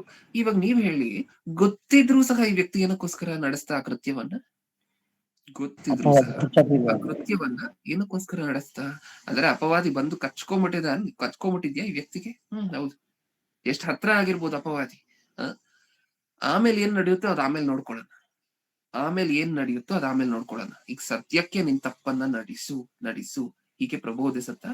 ಹೌದು. ಒಂದು ಕೊಲೆ ನಡೀತಿದೆ ಅಂತ ಹೇಳಿದ್ರೆ ಖಚಿತವಾಗಿ ಕೊಲೆ ಮಾಡಿರುವಂತಹ ವ್ಯಕ್ತಿ ಗೊತ್ತು ಏನಂತ, ಸಿಕ್ಕಾಕೊಳ್ತೀನಿ, ಹೆಂಗಾದ್ರೂ ಮಾಡಿ ಸಿಕ್ಕಾಕೊಳ್ತೀನಿ, ಹೆಂಗಾದ್ರೂ ಮಾಡಿ ಪೊಲೀಸರು ನನ್ನನ್ನು ಹಿಡಿತಾರೆ, ಇವತ್ತಲ್ಲ ನಾಳೆ ಸಿಕ್ಕಾಕೊತೀನಿ, ಗೊತ್ತು. ಆ ವ್ಯಕ್ತಿಗಿರುವಂತಹ ಧೈರ್ಯ ಏನು? ನೋಡ್ಕೊಳ್ಳೋಣ. ಆಮೇಲೆ ಮಾಡಿಸ್ತಿರುವಂತಹದ್ದು ಯಾರು? ಅಪವಾದಿ. ಆ ವ್ಯಕ್ತಿ ಹಂಗಲ್ಲ. ಆ ವ್ಯಕ್ತಿ ಮನೆ ಕುಟುಂಬಗಳಲ್ಲಿ ಹಂಗೆ ಬೆಳೆಸಿಲ್ಲ. ಆ ವ್ಯಕ್ತಿಯನ್ನ ನೀಟಾಗೆ ಬೆಳೆಸಿದ್ದಾರೆ. ಅಂದ್ರೆ ನೀಟಾಗಿ ಅಂದ್ರೆ ದೇವ್ರ ವಾಕ್ಯ ಹೇಳ್ಕೊಟ್ಟು ಬೆಳೆಸಿದ್ದಾರೆ ಅಂತಲ್ಲ ಅದ್ರ ಅರ್ಥ. ಕೊಲೆ ಮಾಡಿಸುವಂತಹದ್ದು, ಈ ತರ ತಪ್ಪುಗಳನ್ನ ಮಾಡುವಂತಹದ್ದು ಇದೆಲ್ಲ ಹೇಳ್ಕೊಟ್ಟೇನ್ ಬೆಳೆಸಿಲ್ಲ. ಇದೆಲ್ಲ ಇಲ್ದೇನೆ ಇದೆಲ್ಲ ಮಾಡಬಾರ್ದು ಅಂತಾನೆ ಹೇಳಿ ಬೆಳೆಸಿರ್ತಾರೆ. ಆದ್ರೆ ಏನಾಗೋಯ್ತು? ರಕ್ತ ನೋಡಿ ತಲೆ ಸುತ್ತು ಬರುವಂತಹ ವ್ಯಕ್ತಿ ಕೊಲೆ ಮಾಡ್ತಿದ್ದಾನೆ ಇವತ್ತು. ಕಾರಣ ಏನು? ಅಪವಾದಿ ಹತ್ರ ಆಗಿದ್ದಾನೆ. ದೊಡ್ಡ ದೊಡ್ಡ ತಪ್ಪುಗಳು ಸಿಕ್ಕಾಕೊಳ್ತಾನೆ ಅಂತ ಹೇಳಿ ಗೊತ್ತಿದ್ರು ಸಹ ತಪ್ಪನ್ನ ಮಾಡುವಂತಹದ್ದು. ರೀಸೆಂಟ್ ಆಗಿ ನಾನು ಇವಾಗ ಅತ್ಯಾಚಾರಗಳ ಬಗ್ಗೆ ಮಾತಾಡ್ತಿದ್ವಲ್ವಾ, ಈ ಅತ್ಯಾಚಾರಗಳು ಕೇಸ್ ರೀಸೆಂಟ್ ಆಗಿ ಜಾಸ್ತಿ ಆಗಿರುವಂತಹದ್ದು, ಸುಮಾರು ಒಂದಷ್ಟು ವರ್ಷಗಳಿಂದ ಹೆಚ್ಚಾಗಿರುವಂತಹದ್ದು, ಅದು ಮಕ್ಕಳ ಮೇಲೆ ನಡೀತಿರುವಂತಹದ್ದು ನೀವೆಲ್ಲರೂ ನೋಡಿದ್ದೀರ. ಒಂದು ವರ್ಷದ ಹಿಂದೆ ಅನ್ಕೊಳ್ತೀನಿ, ಒಬ್ಬ ವ್ಯಕ್ತಿ ಒಂದು ಮಗುವಿನ ಮೇಲೆ ಅತ್ಯಾಚಾರವನ್ನು ನಡೆಸಿ ಆಮೇಲೆ ಮನೆ ಬಿಟ್ಟು ತಪ್ಪಿಸ್ಕೊಳ್ತಾನೆ. ಯಾಕಂದ್ರೆ ಪೊಲೀಸರು ಬರ್ತಾರಲ್ವಾ ಇನ್ನೇನ್ ಇನ್ಕ್ವೈರಿಗೆ, ತಪ್ಪಿಸ್ಕೊಂಡ್ ಕೊನೆಗೆ ಏನ್ ಮಾಡ್ತಾನೆ ಗೊತ್ತಾ? ಇನ್ನೇನ್ ಸಿಕ್ಕಾಕೊಳ್ತೀನಿ ಅನ್ನುವಂತಹದ್ದೆಲ್ಲ ಕನ್ಫರ್ಮ್ ಆದ ನಂತರ ಟ್ರೈನ್ ಆಪೋಸಿಟ್ ಸೈಡ್ ಇಂದ ಬರ್ಬೇಕಾದ್ರೆ ಟ್ರೈನ್ ಹೋಗಿ ಅಡ್ಡ ಬಿದ್ಬಿಡ್ತಾನೆ. ಹೌದಾ? ಏನಂತ ಕರಿತೀವಿ ಅದನ್ನ? ಆತ್ಮಹತ್ಯೆ. ಇವಾಗ ನೀವ್ ಹೇಳಿ, ಅತ್ಯಾಚಾರ ಮಾಡು ಅಂತ ಹೇಳಿದವ್ರು ಯಾರು? ಅಪವಾದಿನೇನ? ಅತ್ಯಾಚಾರ ಮಾಡಿದಾಗೋಗಿದೆ, ಈಗ ಹೋಗಿ ನಿನ್ನ ಪ್ರಾಣವನ್ನ ಕಳ್ಕೊ ಅಂತ ಹೇಳ್ಕೊಟ್ಟವ್ರು ಯಾರು? ಅಪವಾದಿ. ಏನೇನ್ ಮಾಡಿಸ್ತಿದ್ದಾನೆ ಅಂತ ಒಂದ್ಸರಿ ನೋಡಿ. ಏನೇನ್ ಆಲೋಚನೆ ಕೊಡ್ತಿದ್ದಾನೆ ಅಂತ ಹೇಳಿ ಒಂದ್ಸರಿ ನೋಡಿ, ಆಲೋಚನೆ ಮಾಡಿ ನೋಡಿ. ಒಂದ್ ವೇಳೆ ದೇವರು ದೂರ ಆದ್ರೆ ಏನಾಗೋಗ್ಬೋದು ಪ್ರತಿಯೊಬ್ಬೊಬ್ಬರ ಜೀವನಗಳು ಅಂತ ಹೇಳಿದ್ರೆ ಈ ತರ ಆಗತ್ತೆ.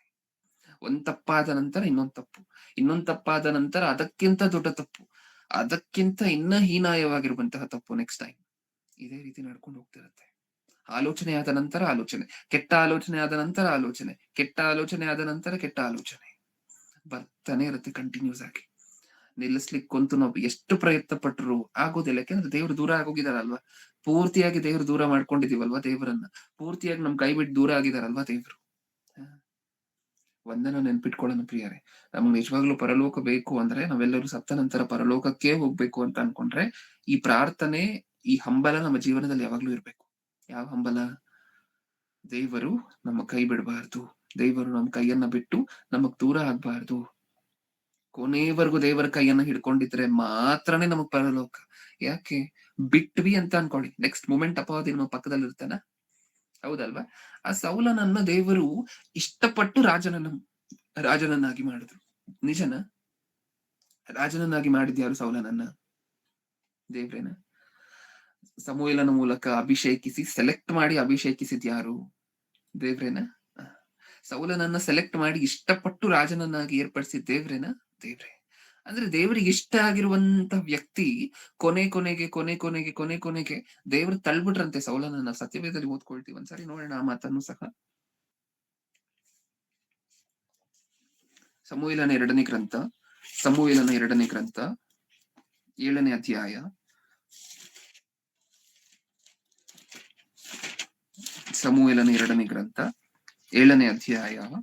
15ನೇ ವಚನ. 7:15. ಆದರೂ ನನ್ನ ಕೃಪೆಯು ಸೌಲನನ್ನು ಬಿಟ್ಟು ಹೋದ ಹಾಗೆ ಅವನನ್ನು ಬಿಟ್ಟು ಹೋಗುವುದಿಲ್ಲ. ನಾನು ಸೌಲನನ್ನು ನಿನ್ನೆದುರಿನಿಂದ ಹೊರಡಿಸಿ ಬಿಟ್ಟೆನಲ್ಲ. ನಿನ್ನ ಮನೆಯು ಅರಸುತನವು ಸದಾಕಾಲ ಸ್ಥಿರವಾಗಿರುವವು, ನಿನ್ನ ಸಿಂಹಾಸನವು ಶಾಶ್ವತವಾಗಿರುವುದು ಎಂಬುದೇ. ನಾತನನ್ನು ತನಗುಂಟಾದ ದರ್ಶನದ ಈ ಎಲ್ಲಾ ಮಾತುಗಳನ್ನು ದಾವೀದನಿಗೆ ಹೇಳಿದನು. ಏನ್ ಅರ್ಥ ಆಯ್ತು ನಮ್ಗೆ ಇದ್ರಲ್ಲಿ? ದೇವ್ರು ಏನ್ ಮಾತಾಡ್ತಿದ್ದಾರೆ?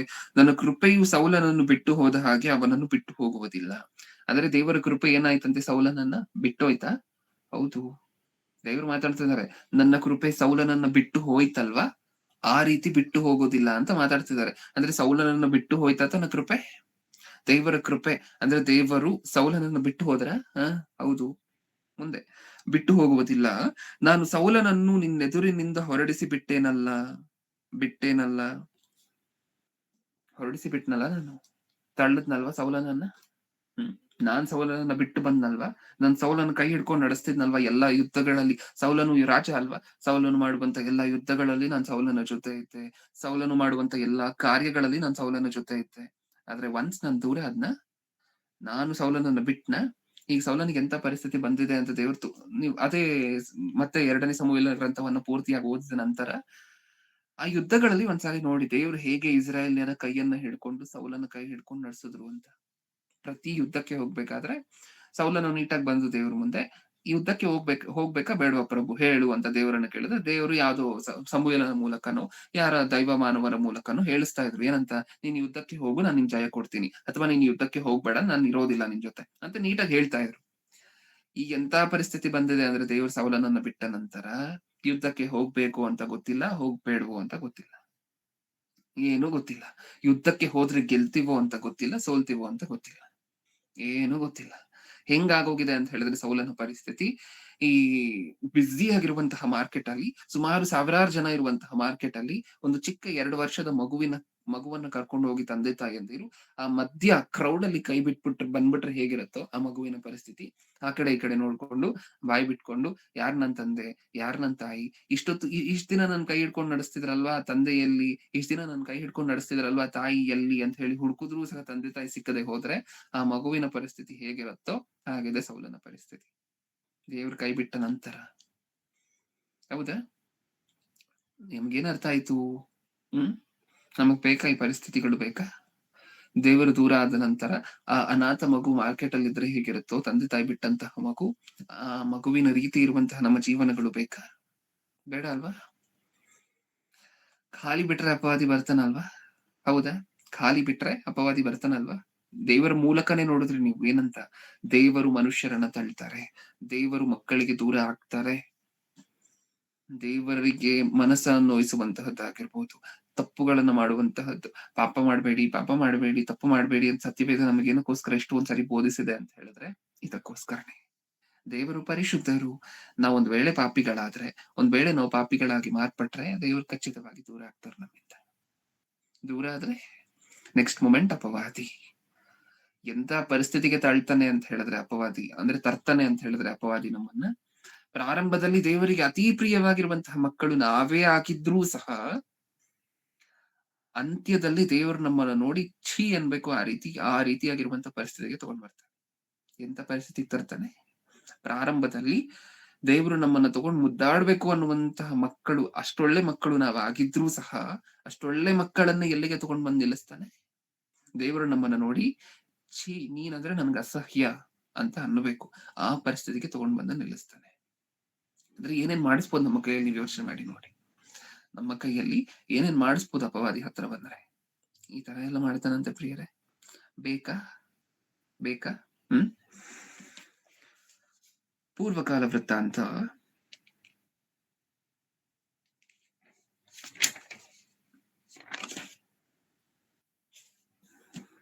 ಬೇಡ, ಒಂದ್ಸರಿ ಮೊದಲನೇ ಸಮುವೇಲನ ಗ್ರಂಥಕ್ಕೆ ಹೋಗಿ ಬರೋಣ. ಯಾಕಂದ್ರೆ ಸೌಲನ ಪರಿಸ್ಥಿತಿಯ ಬಗ್ಗೆ ಆಲೋಚನೆ ಮಾಡಿ ನೋಡ್ತಿದ್ವಲ್ವಾ, ನೋಡೋಣ ಹೇಗಿದೆ ಪ್ರಾಕ್ಟಿಕಲ್ ಸಿಚುವೇಶನ್ ಅಂತ. ಸಮುವೇಲನ ಮೊದಲನೇ ಗ್ರಂಥ 28ನೇ ಅಧ್ಯಾಯ. ಸಮುವೇಲನ ಮೊದಲನೇ ಗ್ರಂಥ 28ನೇ ಅಧ್ಯಾಯ 15ನೇ ವಚನ. 28:15. ಆಗ ಸಮುವೇಲನು ಸೌಲನನ್ನು, ನೀನು ನನ್ನ ವಿಶ್ರಾಂತಿಯನ್ನು ಕೆಡಿಸಿದ್ದೇಕೆ? ನನ್ನನ್ನು ಇಲ್ಲಿಗೆ ಯಾಕೆ ಬರಮಾಡಿದ್ದೀ ಎಂದು ಕೇಳಿದನು.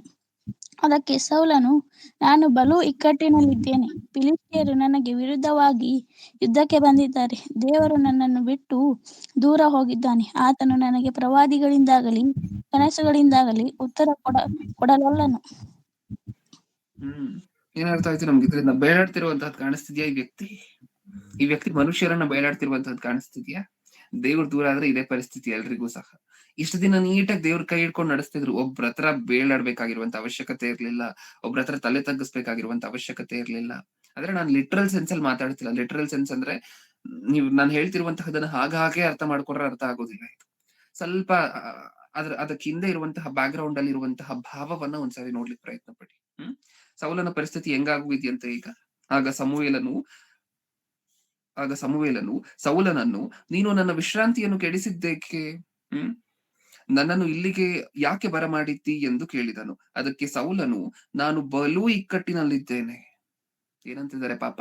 ನಾನು ಬಲು ಇಕ್ಕಟ್ಟು. ಎಷ್ಟು ಇಕ್ಕಟ್ಟು ಅಂತ ಕೇಳ್ಬೇಡ ಸಮುವೇಲನೇ, ಅಷ್ಟೊಂದು ಇಕ್ಕಟ್ಟಲ್ಲಿ ಬಿದ್ದಿದ್ದೀನಿ. ಏನಕ್ಕೋಸ್ಕರ ಬಿದ್ಯಪ್ಪ? ಏನಕ್ಕೋಸ್ಕರ ಬಿದ್ರು ನೀವ್ ಹೇಳಿ? ಸಂದೇಶವನ್ನು ಕರೆಕ್ಟ್ ಆಗಿ ಕೇಳ್ತಿದ್ರೆ ಏನಕ್ಕೋಸ್ಕರ ಇಕ್ಕಟ್ಟಿನಲ್ಲಿದ್ದಾರೆ? ದೇವರು ಅವನನ್ನು ಕೈ ಬಿಟ್ಟಿದ್ದಾರೆ, ಕಳ್ಕೊಂಡಿದ್ದಾರೆ ದೇವರನ್ನ. ಹೌದಾ? ಪಕ್ಕದಲ್ಲಿದ್ದಂತಹ ದೇವರನ್ನ ಕಳ್ಕೊಂಡಿದ್ದಾರೆ. ಇವಾಗ ಏನಂತ ಬರ್ತಿದೆ ಬಾಯಿಂದ ಮಾತು? ನಾನು ಬಲು ಇಕ್ಕಟ್ಟಿನಲ್ಲಿದ್ದೇನೆ, ಫಿಲಿಷ್ಟಿಯರು ನನಗೆ ವಿರೋಧವಾಗಿ ಯುದ್ಧಕ್ಕೆ ಬಂದಿದ್ದಾರೆ, ದೇವರು ನನ್ನನ್ನು ಬಿಟ್ಟು ದೂರ ಹೋಗಿದ್ದಾನೆ. ನಮ್ಮ ಸಂದೇಶದ ಹೋಲ್ ಪಾಯಿಂಟ್ ಇದೆ ಅಲ್ವಾ? ಸೌಲನ ಬಾಯಲ್ಲಿ ಬಂದ್ಬಿಡ್ತು ಕೊನೆಗೂ ಈ ಮಾತು. ಏನು? ದೇವರು ನನ್ನನ್ನು ಬಿಟ್ಟು ದೂರವಾಗಿದ್ದಾರೆ. ಅಟ್ಲೀಸ್ಟ್ ಇವ್ರಿಗೆ ಅರ್ಥ ಆದ್ರೂ ಆಯ್ತು ಪ್ರಿಯರೇ, ದೇವರು ನನ್ನನ್ನು ಬಿಟ್ಟು ದೂರ ಆದ್ರು ಅಂತ ಅವ್ರಿಗೆ ಅರ್ಥ ಆದ್ರೂ ಆಯ್ತು. ನಮ್ಗೆ ಅರ್ಥ ಆದ್ರೂ ಆಯ್ತಾ ಯಾವತ್ತಾದ್ರೂ? ನಮ್ಗೆ ಯಾವತ್ತಾದ್ರೂ ಅನ್ಸಿದ್ಯಾ ಇದು? ದೇವರು ನಮ್ಮನ್ನ ಬಿಟ್ಟು ದೂರ ಆಗಿದ್ದಾರೆ, ನನ್ನನ್ನ ಬಿಟ್ಟು ದೂರ ಹೊರಟೋಗಿದ್ದಾರೆ ಅಂತ ಅನ್ಸಿದ್ಯಾ? 2-3 ವಾರ ಚರ್ಚೆಗೆ ಬರ್ಲಿಲ್ಲ ಅಂದ್ರೂ ನಮ್ಗೆ ಅನ್ಸೋದಿಲ್ಲ. ಹೌದಾ? 2-3 ದಿನ ಮೆಸೇಜ್ಗಳನ್ನು ಕೇಳಿಲ್ಲ ಅಂತ ಅಂದ್ರೂ ನಮ್ಗೆ ಅನ್ಸೋದಿಲ್ಲ. 2-3 ದಿನ ಸತ್ಯವೇದವನ್ನು ಓದಿಲ್ಲ ಅಂತಂದ್ರೂ ನಮ್ಗೆ ಅನ್ಸೋದಿಲ್ಲ. ಅದೆಲ್ಲ ದೇವರು ದೂರ ಆಗ್ತಿದ್ದಂಗೆ. ಯಾಕಂದ್ರೆ ನಾವು ನಿಧಾನವಾಗಿ ದೂರ ಆಗ್ತಿದೀವಿ, ವಾಕ್ಯಗಳಿಗೆ ದೂರ ಆಗ್ತಿದೀವಿ, ಸಹವಾಸಕ್ಕೆ ದೂರ ಆಗ್ತಿದೀವಿ. ಆಟೋಮ್ಯಾಟಿಕ್ ಆಗಿ ಬರ್ತಾನಲ್ವಾ ಅಪವಾದಿ. ಯಾಕಂದ್ರೆ ದೇವ್ರು ಹೇಳಿದಾರೆ, ನೀವು ಯಾವಾಗ್ಲೂ ನನ್ನ ಸಹವಾಸದಲ್ಲಿ ಇರ್ಬೇಕು, ನನ್ನ ವಾಕ್ಯದ ಸಹವಾಸದಲ್ಲಿ ಇರ್ಬೇಕು ಅಂತ. ನಾವು ನಿಧಾನವಾಗಿ ಅದನ್ನ ಬಿಟ್ಟು ಹಿಂಜರಿತಿದೀವಿ, ದೂರ ಆಗ್ತಿದೀವಿ ಅಂತ ಹೇಳಿದ್ರೆ ಆಟೋಮ್ಯಾಟಿಕ್ ಆಗಿ ಚಾನ್ಸ್ ಕೊಡ್ತಿದೀವಿ ಅಪವಾದಿಗೆಲ್ಲೋ. ಅದೇ ಅಲ್ವಾ ಅದರ ಅರ್ಥ? ಫಿಲಿಷ್ಟಿಯರು ನನಗೆ ವಿರೋಧವಾಗಿ ಯುದ್ಧಕ್ಕೆ ಬಂದಿದ್ದಾರೆ, ದೇವರು ನನ್ನನ್ನು ಬಿಟ್ಟು ದೂರವಾಗಿದ್ದಾನೆ, ಆತನು ನನಗೆ ಪ್ರವಾದಿಗಳಿಂದಾಗಲಿ ಕನಸುಗಳಿಂದಾಗಲಿ ಉತ್ತರ ಕೊಡಲೊಲ್ಲನು. ಉತ್ತರ ಕೊಡ್ತಾನೆ ಇಲ್ಲ. ಅದರ ಅರ್ಥ ದೇವರು ಉತ್ತರನೇ ಕೊಡ್ತಿಲ್ವಂತೆ. ನೆಕ್ಸ್ಟ್, ಆದುದರಿಂದ ನಾನು ಮಾಡಬೇಕಾದದ್ದನ್ನು ನೀನು ತಿಳಿಸುವಿ ಎಂದು ನಿನ್ನನ್ನು ಇಲ್ಲಿಗೆ ಬರಮಾಡಿದೆನು ಅಂದನು. ದೇವರಂತೂ ನನ್ನ ಜೊತೆ ಮಾತಾಡ್ತಿಲ್ಲ, ನೀನಾದ್ರೂ ಮಾತಾಡಯ್ಯ, ನೀನಾದ್ರೂ ಹೇಳಪ್ಪ ಅಂತ ಹೇಳಿ ಬೇಡ್ತಿದ್ದಾರೆ. ಮನುಷ್ಯರನ್ನ ಬೇಡಾಡುವಂತಹದ್ದು. ಈಗ ಮುಂಚೆ ಬೇಡಾಡ್ಬೇಕಾಗಿರ್ಲಿಲ್ಲ ಯಾರನ್ನೂ ಸಹ, ದೇವರೇ ಸಮುವೇಲನ ಹತ್ರ ಹೇಳಿಸ್ತಿದ್ರು. ಇವಾಗ ದೇವ್ರ ಸಮುವೇಲನ ಹತ್ರ ಹೇಳಿಸ್ತಿಲ್ಲ. ಅದಕ್ಕೆ ಸೌಲನೇ ಪಾಪ ಸಮುವೇಲನನ್ನ ಬೇಡಾಡ್ತಿದ್ದಾರೆ. ಅರ್ಥ ಆಯ್ತಾ ನಮಗೆ? ಈಗ ಸಮುವೇಲನು ಒಂದು ರಿಪ್ಲೈ ಕೊಡ್ತಾರೆ. ಏನ್ ರಿಪ್ಲೈ ಕೊಡ್ತಾರೆ? ಆಗ ಸಮುವೇಲನು, ಯೆಹೋವನು ನಿನ್ನನ್ನು ಬಿಟ್ಟು ನಿನಗೆ ವಿರೋಧಿಯಾದ ಮೇಲೆ ನೀನು ನನ್ನನ್ನು ವಿಚಾರಿಸುವುದೇಕೆ?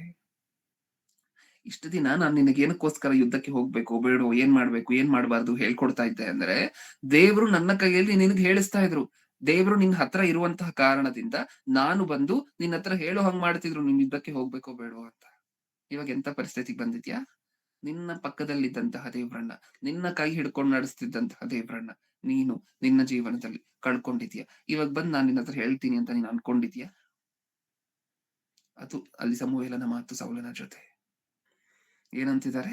ಇಷ್ಟ ದಿನ ದೇವರು ನಿನ್ನ ಹತ್ರ ಇದ್ರು, ಅದಕ್ಕೋಸ್ಕರ ನಾನು ಬಂದು ನಿನ್ ಡೀಟೇಲ್ ಆಗಿ ಇನ್ಸ್ಟ್ರಕ್ಷನ್ ಕೊಡ್ತಿದ್ದೆ, ಯುದ್ಧಕ್ಕೆ ಹೋಗ್ಬೇಕಾ ಬೇಡವಾ, ಯಾವಾಗ ಹೋಗ್ಬೇಕು, ಏನ್ ಮಾಡ್ಬೇಕು ಅಂತ. ಇವಾಗ ನಿನ್ನ ಹತ್ರ ಇದ್ದಂತಹ ದೇವರನ್ನ ನೀನು ಈಗ ನಿನ್ನ ಹತ್ರ ದೇವರು ಅನ್ನುವಂತ ಆಸ್ತಿಯನ್ನ ನೀನು ಕಳ್ಕೊಂಡಿದ್ಯಾ.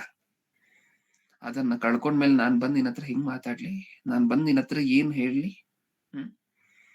ಅವಾಗ ನಮ್ಗೆ ಅನ್ಸ್ಬೋದಲ್ವಾ, ಮನುಷ್ಯರಿದ್ರೆ ಸಾಕು ನಮ್ಮ ಜೀವನದಲ್ಲಿ, ಮನುಷ್ಯರು ನಮ್ಮನ್ನ ಬಿಟ್ಟು ಹೋಗಿದ್ರೆ ಹೋಗದಿದ್ರೆ ಸಾಕು ಅಂತ. ಪ್ರಯೋಜನನೇ ಇಲ್ಲ ಪ್ರಿಯರೇ. ಒಂದ್ ವೇಳೆ ದೇವರು ನಮ್ಮನ್ನ ಬಿಟ್ಟು ಹೋಗಿ ಇಡೀ ಪ್ರಪಂಚ ನಮ್ಮ ಜೊತೆ ನಮ್ಮ ಪಕ್ಷದಲ್ಲಿದ್ರೂ ಸಹ ಯಾವ ಪ್ರಯೋಜನವೂ ಸಹ ಇಲ್ಲ. ಇಲ್ಲಿ ಸೌಲನ್ ಇನ್ನೂ ರಾಜ ಆಗಿದ್ದಾರೆ. ಸೌಲನು ಈ ವಚನದಲ್ಲಿ ಇನ್ನೂ ಸಹ ರಾಜ ಆಗಿದ್ದಾರೆ. ರಾಜನಿಗೆ ಎಷ್ಟು ಜನ ಸುಮಂತ್ರಿಗಳಿರ್ತಾರೆ ಹೇಳಿ, ಎಷ್ಟು ಜನ ಮಂತ್ರಿಗಳಿರ್ತಾರೆ. ಒಂದ್ ವೇಳೆ ದೇವ್ರು ಹೋದ್ರೆ ಏನು ಬೇಡ, ದೇವ್ರು ನನ್ನ ಪಕ್ಷ ಬಿಟ್ಟು ಹೋದ್ರೆ ಏನು ಪರವಾಗಿಲ್ಲ, ನನ್ನ ಹತ್ರ ಸುಮಾರು ಜನ ಬುದ್ಧಿವಂತಿದ್ದಾರೆ, ಮೇಧಾವಿಗಳಿದ್ದಾರೆ, ಮಂತ್ರಿಗಳಿದ್ದಾರೆ, ಮಂತ್ರಿ ವರ್ಗದವರಿದ್ದಾರೆ, ಅವ್ರನ್ನೆಲ್ಲ ಕೇಳಿ ನಾನು ಡಿಸಿಷನ್ ತಗೋತೀನಿ, ಯುದ್ಧಕ್ಕೆ ಹೋಗ್ಬೇಕಾ ಬೇಡವಾ. ಅದಾಗ್ತಿಲ್ಲ ಮಾಡ್ಲಿಕ್ಕೆ. ಅದ್ ಮಾಡಿದ್ರು ಸಹ ಪ್ರಯೋಜನ ಇಲ್ಲ. ದೇವ್ರು ಬಿಟ್ಟೋದ್ರೆ ಇನ್ ಮನುಷ್ಯರನ್ನ ಕೇಳಿ ಬೇಳಿ ಕಾಡಿದ್ರು ಸಹ, ಅವ್ರು ಕಾಲಿಡ್ಕೊಂಡ್ರು ಸಹ ಇನ್ನೇನು ಉಪಯೋಗ ಇರೋದಿಲ್ಲ, ಇನ್ನೇನು ಪ್ರಯೋಜನ ಇರೋದಿಲ್ಲ. ಅದೇ ಈ ವಚನದಲ್ಲಿ ನಡೀತಿರುವಂತ ಸಾರಾಂಶ.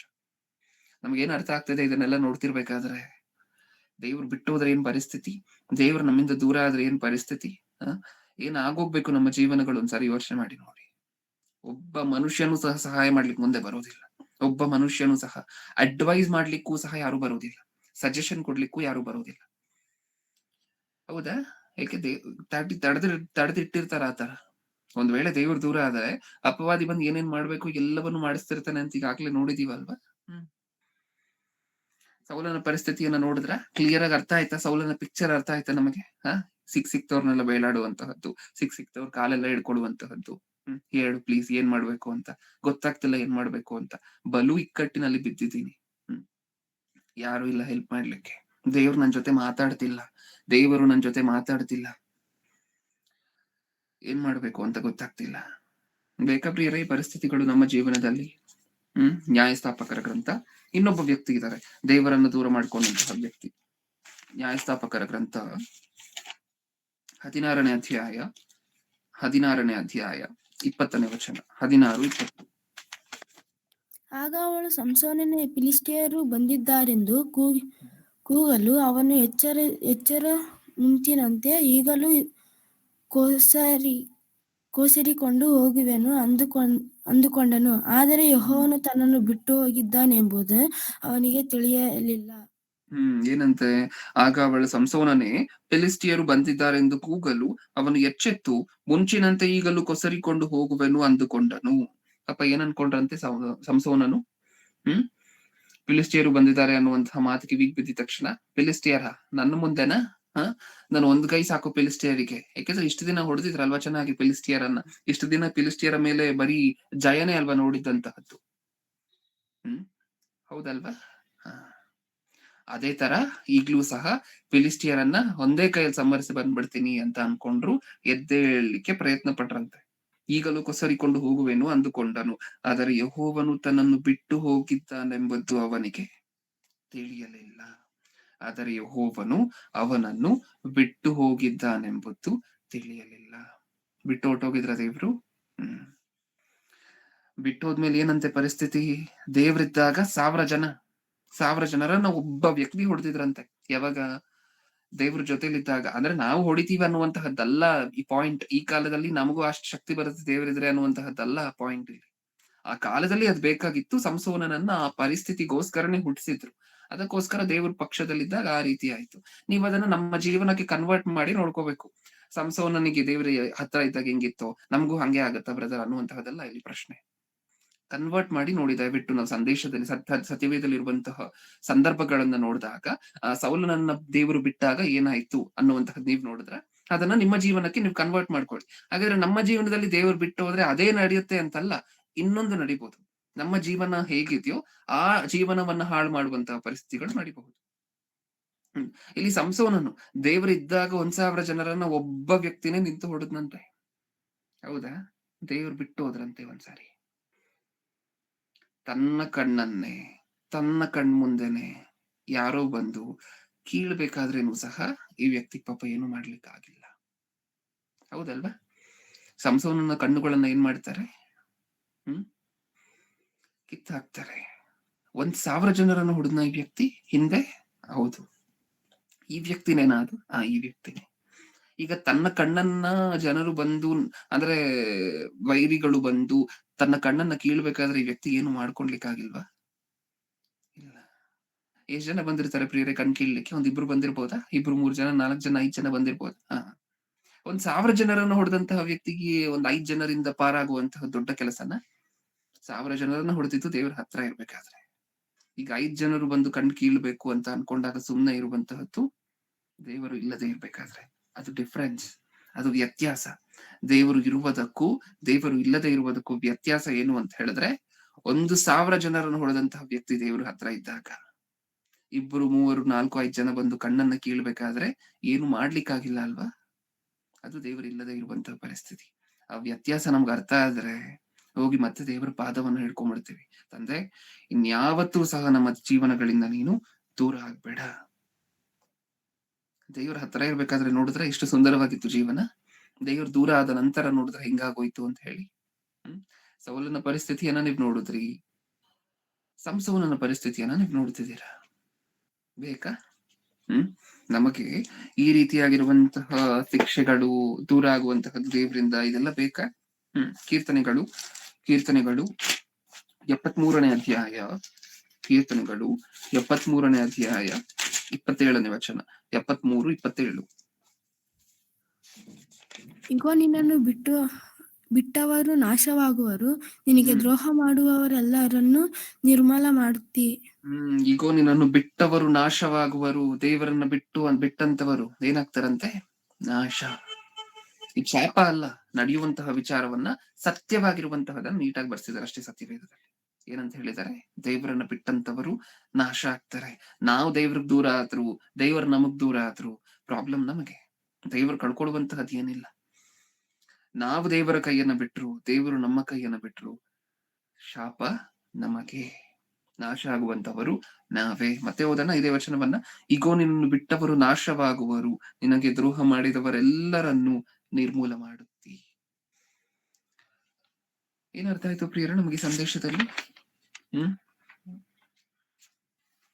ಏನರ್ಥ ಆಯ್ತು? ದೇವರನ್ನ ಹತ್ರ ಇಟ್ಕೋಬೇಕು ಅನ್ನುವಂತಹದ್ದು ಅರ್ಥ ಆಯ್ತಾ? ಪ್ರತಿನಿತ್ಯವೂ ಪ್ರತಿದಿನವೂ ಸಹ ಅದಕ್ಕೋಸ್ಕರ ಪ್ರಯಾಸ ಪಡ್ಬೇಕು, ಪ್ರಯತ್ನ ಪಡ್ಬೇಕು. ನಮಗ್ ಗೊತ್ತಿರೋದಿಲ್ಲ ಬೆಳಿಗ್ಗೆನಿಂದ ರಾತ್ರಿವರೆಗೂ ಏನೇನ್ ಮಾಡಿರ್ತೀವಿ ದೇವ್ರಿಗೆ ನೋಯಿಸುವಂತ ಕೆಲಸ ಅಂತ. ಅರ್ಥ ಮಾಡ್ಕೊಳ್ಳುವಂತಹ ಮೇಧಸ್ಸಿರುವಂತಹ ಜನ ಅಲ್ಲ ನಾವು, ಹೌದಾ? ಬೆಳಿಗ್ಗಿನಿಂದ ನಾವು ಸಾಕಷ್ಟು ಕೆಲಸಗಳನ್ನ ಮಾಡಿರ್ತೀವಿ. ಆ ಕೆಲಸಗಳಲ್ಲಿ ಯಾವ್ದು ದೇವರನ್ನ ಹರ್ಟ್ ಮಾಡಿರುತ್ತೆ ಅನ್ನುವಂತಹದ್ದು ಊಹೆನೂ ಸಹ ಮಾಡ್ಕೊಳ್ಲಿಕ್ಕೆ ಆಗೋದಿಲ್ಲ ನಮಗೆ. ಸಾಕಷ್ಟು ಕೆಲಸಗಳಿರುತ್ತೆ, ಅದು ದೇವರನ್ನ ಹರ್ಟ್ ಮಾಡಿರುತ್ತೆ, ದೇವರ ಮನಸ್ಸನ್ನ ನೋಯಿಸಿರುತ್ತೆ. ಅದು ನಮಗ್ ಗೊತ್ತಿರೋದೇ ಇಲ್ಲ ಆ ದೇವರ ಮನಸ್ಸನ್ನ ನೋಯಿಸಿದ್ಯಾ ಅಂತ. ರಾತ್ರಿ ಮತ್ತೆ ಮಲಗುವುದಕ್ಕಿಂತ ಮುಂಚೆ ಏನ್ ಮಾಡ್ಬೇಕು? ಅಂದ್ರೆ ಇವತ್ತೊಂದು ಸಾಕಷ್ಟು ಕೆಲಸಗಳನ್ನ ಮಾಡಿದ್ದೀನಿ, ಅದ್ರಲ್ಲಿ ಸಾಕಷ್ಟು ವಿಚಾರಗಳು ನಿಮ್ಮ ಮನಸ್ಸನ್ನು ನೋಯಿಸಿದೆ, ನಿಮಗ್ ಬಾಧೆ ಪಡಿಸಿದೆ ಅಂತ ಹೇಳಿ ನನಗ್ ಗೊತ್ತು. ಕ್ಷಮಿಸ್ತೀಯ? ಅದನ್ನೆಲ್ಲ ಕ್ಷಮಿಸ್ತೀಯ? ದಯವಿಟ್ಟು ನಾನು ಇವತ್ತು ಮಾಡಿರುವಂತಹ ತಪ್ಪುಗಳನ್ನ ಮತ್ತೆ ಕ್ಷಮಿಸಿ ನನ್ನ ಹತ್ರನೇ ಇರ್ತೀಯ? ಅಪ್ಪಿ ತಪ್ಪಿ ನೀನ್ ದೂರ ಆಗೋದ್ರೆ ಬೈ ಚಾನ್ಸ್ ನೀನ್ ದೂರ ಆದ್ರೂ ಸಹ ಆಗೋದಿಲ್ಲ ತಂದೆ ತಡ್ಕೊಳ್ಲಿಕ್ಕೆ. ಅದಕ್ಕೋಸ್ಕರ ನನ್ನ ಹತ್ರನೇ ಇರು ದಯವಿಟ್ಟು. ನಾನು ಇನ್ ಮುಂದೆ ನಿನ್ನ ಮನಸ್ಸನ್ನ ನೋಯಿಸುವಂತಹ ಯಾವ ಕೆಲಸಗಳನ್ನು ಸಹ ಮಾಡದೇ ಇರ್ಲಿಕ್ಕೆ ಬೇಕಾಗಿರುವಂತಹ ಜ್ಞಾನ ವಿವೇಕಗಳನ್ನ ನಾನು ಕೊಡು. ಈ ರೀತಿಯಾಗಿರುವಂತಹ ಪ್ರಾರ್ಥನೆಗಳನ್ನ ದೇವ್ರ ಮುಂದೆ ಇಡ್ತೀವ, ಮಾಡ್ತೀವ? 51ನೇ ಅಧ್ಯಾಯ ಕೀರ್ತನೆಗಳು 51ನೇ ಅಧ್ಯಾಯ 11ನೇ ವಚನ. 51:11. ನಿನ್ನ ಸನ್ನಿಧಿಯಿಂದ ನನ್ನನ್ನು ತಳ್ಳಬೇಡ, ನಿನ್ನ ಪರಿಶುದ್ಧಾತ್ಮವನ್ನು ನನ್ನಿಂದ ತೆಗೆಯಬೇಡ. ನಿನ್ನ ಸನ್ನಿಧಿಯಿಂದ ನನ್ನನ್ನು ತಳ್ಳಬೇಡ. ಮತ್ತೆ ನೋಡಿ ಎಷ್ಟು ಚೆನ್ನಾಗಿ ಬಯಲಾಡ್ತಿದ್ದಾರೆ. 2 ವಚನದಲ್ಲಿ ಪ್ರಾರಂಭದಲ್ಲೇ ನಾವು ಓದ್ಕೊಂಡ್ವಿ 2 ವಚನವನ್ನ. ಏನಂತ ಇತ್ತು? ನನ್ನನ್ನು ತಳ್ಳಬೇಡ, ನನ್ನನ್ನು ಕೈ ಬಿಡಬೇಡ. ಇಲ್ಲೂ ಮತ್ತೆ ಏನಂತ ಕೇಳ್ಕೊಳ್ತಿದ್ದಾರೆ? ನಿನ್ನ ಸನ್ನಿಧಿಯಿಂದ ನನ್ನನ್ನು ತಳ್ಳಬೇಡ, ನಿನ್ನ ಪರಿಶುದ್ಧಾತ್ಮವನ್ನು ನನ್ನಿಂದ ತೆಗೆಯಬೇಡ. ಪರಿಶುದ್ಧಾತ್ಮವನ್ನು ನನ್ನಿಂದ ತೆಗೆಯಬೇಡ. ಎಲ್ಲಿ ನಮ್ಮ ಜೀವನಗಳಲ್ಲಿ ಈ ತರ ಪ್ರಾರ್ಥನೆಯಲ್ಲಿ ಯಾವತ್ತಾದ್ರೂ ನಿನ್ನ ಪರಿಶುದ್ಧಾತ್ಮವನ್ನ ನನ್ನಿಂದ ತೆಗೆಯಬೇಡ ಅನ್ನುವಂತಹ ಮಾತಾದ್ರೂ ಬಂದಿದ್ಯಾ ನಮ್ಮ ಪ್ರಾರ್ಥನೆಗಳಲ್ಲಿ? ಇಲ್ಲ ಅಲ್ವಾ? ಈ ಸಂದೇಶವನ್ನ ನಾವು 2ನೇ ಸರಿ ಕೇಳ್ತಿದೀವಿ ಪ್ರಿಯರೇ. ಅಳವಡಿಸ್ಕೊಂಡಿದ್ರೆ ಸಂತೋಷ. ಮೊದಲನೇ ಸರಿ ಈ ಸಂದೇಶವನ್ನ ಕೇಳಿದೀವಿ, ನಿಜನಾ? ದೇವರು ಕೈ ಬಿಟ್ಟರೆ ಅನ್ನುವಂತ ಸಂದೇಶವನ್ನ ಸಂಘದಲ್ಲಿ ಸಭೆಯಲ್ಲಿ ಕೂತ್ಕೊಂಡು ಕೇಳಿದ್ವಿ, ನಿಜನಾ? 4-5 ತಿಂಗಳ ಹಿಂದೆ. ಆ ಸಂದೇಶ ಕೇಳಿದ ನಂತರ ಈಗಾಗ್ಲೇ ಬದಲಾಗ್ಬೇಕಿತ್ತು. ಈಗಾಗ್ಲೇ ಬದಲಾಗಿ ನಮ್ಮ ಪ್ರಾರ್ಥನೆಗಳಲ್ಲಿ ಈಗಾಗ್ಲೇ ಇದೆಲ್ಲ ಮಾಡ್ಬೇಕಿತ್ತು. ಏನಂತ? ದೇವರೇ, ನಮ್ಮನ್ನು ಬಿಟ್ಟು ಹೋಗ್ಬೇಡಿ. ದೇವರೇ, ನಿಮ್ಮ ಪರಿಶುದ್ಧಾತ್ಮವನ್ನ ನನ್ನಿಂದ ತೆಗೆಯಬೇಡಿ ಅನ್ನುವಂತ ಪ್ರಾರ್ಥನೆಗಳೆಲ್ಲ ಮಾಡ್ಬೇಕಿತ್ತು. ಮಾಡ್ತಿದ್ರೆ ಸಂತೋಷ. ಮಾಡ್ತಿಲ್ಲ ಅಂತ ಹೇಳಿದ್ರೆ ನಾವು ಆಗ ಸಂದೇಶವನ್ನ ಕೇಳಿ ಏನು ಪ್ರಯೋಜನ ಇಲ್ಲ. ಇದನ್ನ ಇನ್ ಮುಂದೆ ಮಾಡಿಲ್ಲ ಅಂದ್ರೆ ಈಗೂ ಸಂದೇಶವನ್ನ ಕೇಳಿ ಏನು ಪ್ರಯೋಜನ ಇಲ್ಲ. ಹೌದಲ್ವಾ? ಅಳವಡಿಸ್ಕೋಬೇಕಲ್ವಾ ಇದನ್ನೆಲ್ಲ? ದೇವ್ರು ಒಂದ್ ವೇಳೆ ತೆಗೆದ್ರೆ ಹೇಗಿರುತ್ತೆ ನಮ್ಮ ಪರಿಸ್ಥಿತಿ? ಪರಿಶುದ್ಧಾತ್ಮವನ್ನ ತೆಗೆದ್ರೆ ದುಷ್ಟಾತ್ಮ ಅನ್ನುವಂತ ಒಂದು ರೆಡಿ ಇರ್ತಾನೆ ನಮ್ಮ ಜೀವನಗಳಲ್ಲಿ ಬರ್ಲಿಕ್ಕೆ. ಪರಿಶುದ್ಧ ಆತ್ಮ ಆಗಿರೋದಕ್ಕೆ ನಾವು ಮಾಡಿರುವಂತಹ ತಪ್ಪುಗಳನ್ನೆಲ್ಲ, ಪಾಪಗಳನ್ನೆಲ್ಲ ಸಹಿಸಿಕೊಂಡು ಅದಕ್ಕೆಲ್ಲ ಸುಮ್ನೆ ಇದ್ದು ಇನ್ನೂ ಸಹ ನಮಗೆ ಶಿಕ್ಷೆ ಕೊಡದೆ, ಇನ್ನೂ ಸಹ ತಂದೆ ಮುಂದೆ ಕಂಪ್ಲೇಂಟ್ ರೈಸ್ ಮಾಡದೆ ನಮ್ಮನ್ನ ನೀಟಾಗಿ ಕಾಪಾಡ್ಕೊಂಡು ಹೋಗ್ತಿದಾರಲ್ವಾ? ಅದಕ್ಕೋಸ್ಕರ ಸಿಲ್ಲಿಯಾಗಿ ತಗೊಂಡಿದೀವ, ಅದಕ್ಕೋಸ್ಕರ ನೆಗ್ಲೆಕ್ಟ್ ಮಾಡ್ತಿದೀವ, ಉದಾಸೀನತೆನ ನಮಗೆಲ್ಲ. ಕೀರ್ತನೆಗಳು 119ನೇ ಅಧ್ಯಾಯ 119ನೇ ಕೀರ್ತನೆ 8ನೇ ವಚನ. 119:8. ನಿನ್ನ ನಿಬಂಧನೆಗಳನ್ನು ಅನುಸರಿಸುವ ನನ್ನನ್ನು ಸಂಪೂರ್ಣವಾಗಿ ಕೈಬಿಡಬೇಡ. ಮತ್ತೆ ಪ್ರಾರ್ಥನೆ ಭಕ್ತರ ಕಡೆಯಿಂದ ಏನಂತೆ? ನಿನ್ನ ನಿಬಂಧನೆಗಳನ್ನು ಅನುಸರಿಸುವ ನನ್ನನ್ನು ಸಂಪೂರ್ಣವಾಗಿ ಕೈ ಬಿಡಬೇಡ, ಕೈ ಬಿಡಬೇಡ. ಮತ್ತೆ ಮತ್ತೆ ಬೆಳಾಡ್ತಿದಾರ. ಎಷ್ಟು ವಚನಗಳನ್ನು ಓದಿದೀವಿ ಪ್ರಿಯರೇ? ಈ ರೀತಿಯಾಗಿರುವಂತ ವಚನಗಳು ಸುಮಾರು 5 ವಚನವನ್ನು ಓದಿದೀವ. ನನ್ನ ಕೈ ಬಿಡಬೇಡ, ನನ್ನನ್ನು ತೊರೆಯಬೇಡ, ನನಗೆ ದೂರವಾಗಬೇಡ, ನನ್ನನ್ನು ತಳ್ಳಬೇಡ. ಎಷ್ಟು ವಚನವನ್ನು ಓದಿದ್ವಿ. ಭಕ್ತರಿಗೆ ಏನಕ್ಕೋಸ್ಕರ ಎಷ್ಟೊಂದು ಭಯ ದೇವ್ರು ದೂರ ಆದ್ರೆ? ನಮಗೇನಕ್ಕೋಸ್ಕರ ಭಯನೇ ಇಲ್ಲ ದೇವ್ರು ದೂರ ಆದ್ರೂ ಸಹ. ಅವ್ರು ನಡುತ್ತಿದ್ದಾರೆ ಪಾಪ ತಮ್ಮ ಜೀವನಗಳಲ್ಲಿ. ಎಲ್ಲಿ ಪರಿಶುದ್ಧಾತ್ಮವನ್ನು ತೆಗೆದ್ಬಿಡ್ತಾರೋ ತಮ್ಮ ಜೀವನಗಳಿಂದ, ಎಲ್ಲಿ ದೇವ್ರು ತಮ್ಮ ಕೈಗಳನ್ನ ಬಿಟ್ಬಿಡ್ತಾರೋ ನಡುತ್ತಿದ್ದಾರೆ ಅದಕ್ಕೋಸ್ಕರ. ನಮಗೆ ಎಲ್ಲಿ ನಾವು ದೇವರನ್ನ ಒಂದು ವೇಳೆ ನಮಗ್ ಗೊತ್ತಿಲ್ಲದೆ ಹರ್ಟ್ ಮಾಡ್ಬಿಟ್ರೆ ಏನ್ ಪರಿಸ್ಥಿತಿ? ಒಂದ್ ವೇಳೆ ದೇವ್ರು ದೂರ ಆಗೋದ್ರೆ ಏನ್ ಪರಿಸ್ಥಿತಿ? ಅಪವಾದಿ ಬರ್ತಾನಲ್ವಾ, ತನಗಿಷ್ಟ ಬಂದಂತೆ ನಮ್ಮನ್ನ ಆಡಿಸ್ತಾನಲ್ವಾ? ಅದೆಲ್ಲ ಬೇಕಾ ನಮಗೆ? ಅಪವಾದಿ ಬಂದು ತನಗಿಷ್ಟ ಬಂದಿರುವಂತಹ ಮ್ಯೂಸಿಕ್ ಅಲ್ಲಿ ಡ್ಯಾನ್ಸ್ ಮಾಡಿಸ್ತಾನೆ ನಮ್ಮನ್ನ. ಹೌದಾ? ಅಂದ್ರೆ ಇಷ್ಟ ಬಂದಿರುವಂತಹ ಪಾಪಗಳನ್ನ ಮಾಡಿಸ್ತಾನೆ. ಒಂದಕ್ಕಿಂತ ಒಂದು ದೊಡ್ಡ ತಪ್ಪನ್ನ ಮಾಡಿಸ್ತಾನೆ, ಇನ್ನೊಂದಕ್ಕಿಂತ ಇನ್ನೊಂದು ದೊಡ್ಡ ತಪ್ಪನ್ನ ಮಾಡಿಸ್ತಾನೆ. ನ್ಯೂಸ್ ಅಲ್ಲಿ ನೋಡ್ತಿದ್ದೀರಾ ಅಲ್ವಾ? ಕೊಲೆ ಮಾಡಿದ ನಂತರ, ಕೊಲೆ ಮಾಡುವುದಕ್ಕೆ ಮಾತ್ರ ಸೀಮಿತವಾಗಿದ್ದಂತಹ ಕಾರ್ಯ ಇಷ್ಟು ದಿನ, ಕೊಲೆ ಮಾಡಿದ ನಂತರ ಆ ಬಾಡಿ ಡಿಸ್ಪೋಸಲ್ ಹೇಗ್ ಮಾಡ್ತಿದ್ದಾರೆ? ಆ ಬಾಡಿಯನ್ನ ಹೇಗೆ ಡಿಸ್ಪೋಸ್ ಮಾಡ್ತಿದ್ದಾರೆ? 32 ತುಂಡುಗಳನ್ನ ಒಬ್ರು ಮಾಡುತ್ತಾರೆ, 45 ತುಂಡುಗಳನ್ನ ಇನ್ನೊಬ್ರು ಮಾಡ್ತಾರೆ. ಹೌದಾ? ಕೇಳಿದೀವಲ್ವಾ ನಾವು ಟಿವಿಗಳಲ್ಲಿ ಇತ್ತೀಚೆಗೆ ನಡೀತಿರುವಂತಹದ್ದು. ಈಗೆಲ್ಲ ಜಾಸ್ತಿ ಆಗೋಗಿದೆ ಇದೆಲ್ಲ. ಕೊಲೆ ಮಾಡುವಂತಹದ್ದು 25 ಪಾರ್ಟ್ಸ್ 35 ಪಾರ್ಟ್ಸ್ ಬಾಡಿಯನ್ನ ಮಾಡುವಂತಹದ್ದು. ಅಂದ್ರೆ ಒಂದು ಮಾನವ ಆಕಾರದಲ್ಲಿರುವಂತಹ ಒಬ್ಬ ಮನುಷ್ಯನನ್ನ ಕೊಲೆ ಮಾಡಿದ ನಂತರ ಆ ಶರೀರವನ್ನ 35 ಪಾರ್ಟ್ಗಳನ್ನ ಮಾಡ್ತಾರೆ. ಕುತ್ಕೊಂಡು ಯೋಚನೆ ಮಾಡಿ, ಆ ಸನ್ನಿವೇಶ ಹೇಗಿರ್ಬೋದು ಯೋಚನೆ ಮಾಡಿ. ಅಂದ್ರೆ ಎಷ್ಟು ರಕ್ತ ಹರಿದಿರ್ಬೋದು, ಎಷ್ಟು ಖಂಡಗಳನ್ನ, ಎಷ್ಟು ಮೂಳೆಗಳನ್ನ ಮುರಿಬೇಕಾಗಿರುವಂತಹ, ಕಟ್ ಮಾಡಬೇಕಾಗಿರುವಂತಹ ಪರಿಸ್ಥಿತಿ ಬಂದಿರ್ಬೋದು. ಅಂದ್ರೆ ಈ ವ್ಯಕ್ತಿಗೆ ಏನು ಅನ್ಸೇ ಇಲ್ವಾ? ಅಷ್ಟೊಂದು ರಕ್ತ ಹರಿತಿರ್ಬೇಕಾದ್ರೆ ಈ ವ್ಯಕ್ತಿಗೆ ಭಯ ಆಗಿಲ್ವಾ? ಭಯನೇ ಇರೋದಿಲ್ಲ. ಆ ಪರಿಸ್ಥಿತಿಗೂ ತಗೊಂಡ್ ಬರ್ತಾನೆ ಅಪವಾದಿ. ಏನಕ್ಕೋಸ್ಕರ ಅಷ್ಟು ಕಟ್ 32 ತುಂಡುಗಳನ್ನ ಮಾಡ್ಬೇಕು ಒಂದ್ ಮನುಷ್ಯನ ಶರೀರವನ್ನ ಅಂತ ಹೇಳಿದ್ರೆ, ನೀವ್ ಯೋಚನೆ ಮಾಡಿ. ಎಷ್ಟು ಸರಿ ನೀವು ನಾರ್ಮಲ್ ಆಗಿ ನೀವು ಒಂದು ಚಿಕ್ಕ ಮಾಂಸದ ಆಕಾರದಲ್ಲಿರುವಂತಹ ಯಾವ್ದನ್ನಾದ್ರೂ, ಅಥವಾ ನಿಮ್ ಒಂದು ಬೆರಳನ್ನ ಕಟ್ ಮಾಡ್ಬೇಕು ಅಂತ ಅನ್ಕೊಳ್ಳಿ ಪ್ರಿಯರೇ. ನಿಮ್ ಡಾಕ್ಟ್ರು ಆಗಾಗ ಶುಗರ್ ಏನಾದ್ರು ಬಂದ್ರೆ, ಗಾಯ ಏನಾದ್ರು ಆದ್ರೆ ಕಾಲಲ್ಲೋ ಎಲ್ಲಾದ್ರೂ, ಹೆಬ್ಬೆರಳಿಗೆ ಗಾಯ ಆಯ್ತು ಅಂತ ಅನ್ಕೊಳ್ಳಿ, ತುಂಬಾ ಹೈ ಶುಗರ್ ಇದ್ರೆ ಆ ಬೆರಳನ್ನು ತೆಗೆದು ಬಿಡ್ಬೇಕು. ಆ ಕೆಲಸವನ್ನು ನಿಮ್ಗೆ ಕೊಟ್ರು ಅಂತ ಅನ್ಕೊಳ್ಳಿ, ಮಾಡ್ತೀರಾ? ಆಪರೇಷನ್ ಮಾಡಿ ಬೆರಳನ್ನ ತೆಗೆಯುವಂತ ಕೆಲಸವನ್ನ ನೀವು ಮಾಡ್ತೀರಾ? ಆಗೋದಿಲ್ಲ ನಮ್ ಕೈಯಲ್ಲಿ. ಈ ವ್ಯಕ್ತಿ ಕುತ್ಕೊಂಡು ಒಂದೇ ಸರಿ ಹ್ಯೂಮನ್ ಬಾಡಿಯನ್ನ 32 ಪಾರ್ಟೋ 45 ಪಾರ್ಟೋ ಮಾಡಿದಾನೆ ಅಂತ ಹೇಳಿದ್ರೆ ಎಲ್ಲಿಂದ ಬಂತಪ್ಪ ಈ ವ್ಯಕ್ತಿಗೆ ಧೈರ್ಯ? ಈ ವ್ಯಕ್ತಿಗೆ ಬೆನ್ನೆಲುಬು ಯಾರು ಗೊತ್ತಾ? ಅಷ್ಟೂ ಕಾರ್ಯಗಳಲ್ಲಿ ಬೆನ್ನೆಲುಬು ಯಾರು ಗೊತ್ತಾ? ಕೊಲೆ ಮಾಡುವುದರಲ್ಲಾಗಿರ್ಬೋದು, ಕೊಲೆ ಮಾಡಿದ ನಂತರ ಬಾಡಿಯನ್ನ 45 ಪಾರ್ಟ್ಗಳನ್ನ ಮಾಡುವಂತಹದ್ದಾಗಿರ್ಬೋದು. ಇಷ್ಟು ಕೆಲಸದಲ್ಲಿ ಬ್ಯಾಕ್ ಬೋನ್ ಯಾರು ಈ ವ್ಯಕ್ತಿಗೆ? ಬೆನ್ನೆಲುಬು ಯಾರು? ಅಪವಾದಿ. ಭಯ ಇರೋದಿಲ್ವಾ ಮನುಷ್ಯನಿಗೆ ಅಪವಾದಿ ಬಂದ್ರೆ? ಇಲ್ಲ. ಏನು ಭಯ? ಏನಕ್ಕೆ? ತಪ್ಪು ಮಾಡ್ಬೇಕಾದ್ರೆ ಇಷ್ಟು ಹೆದರ್ಕೊಳ್ಳೋದಿಲ್ಲ, ಪಾಪ ಮಾಡ್ಬೇಕಾದ್ರೆ ಇಷ್ಟು ಸಹ ಏನು ಅನ್ಸೋದಿಲ್ಲ, ಹಿಂಜರಿಯೋದಿಲ್ಲ. ಅದು ಅಪವಾದಿಗಿರುವಂತ ಸ್ಪೆಷಾಲಿಟಿ. ಆ ತರ ತಪ್ಪನ್ನ ಮಾಡಿಸ್ತಾನೆ.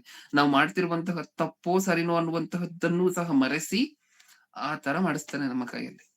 ಕಠೋರವಾಗಿರುವಂತ ಕೆಲಸ ನಡೆಸ್ತಾನೆ. ಬೇಕಾ?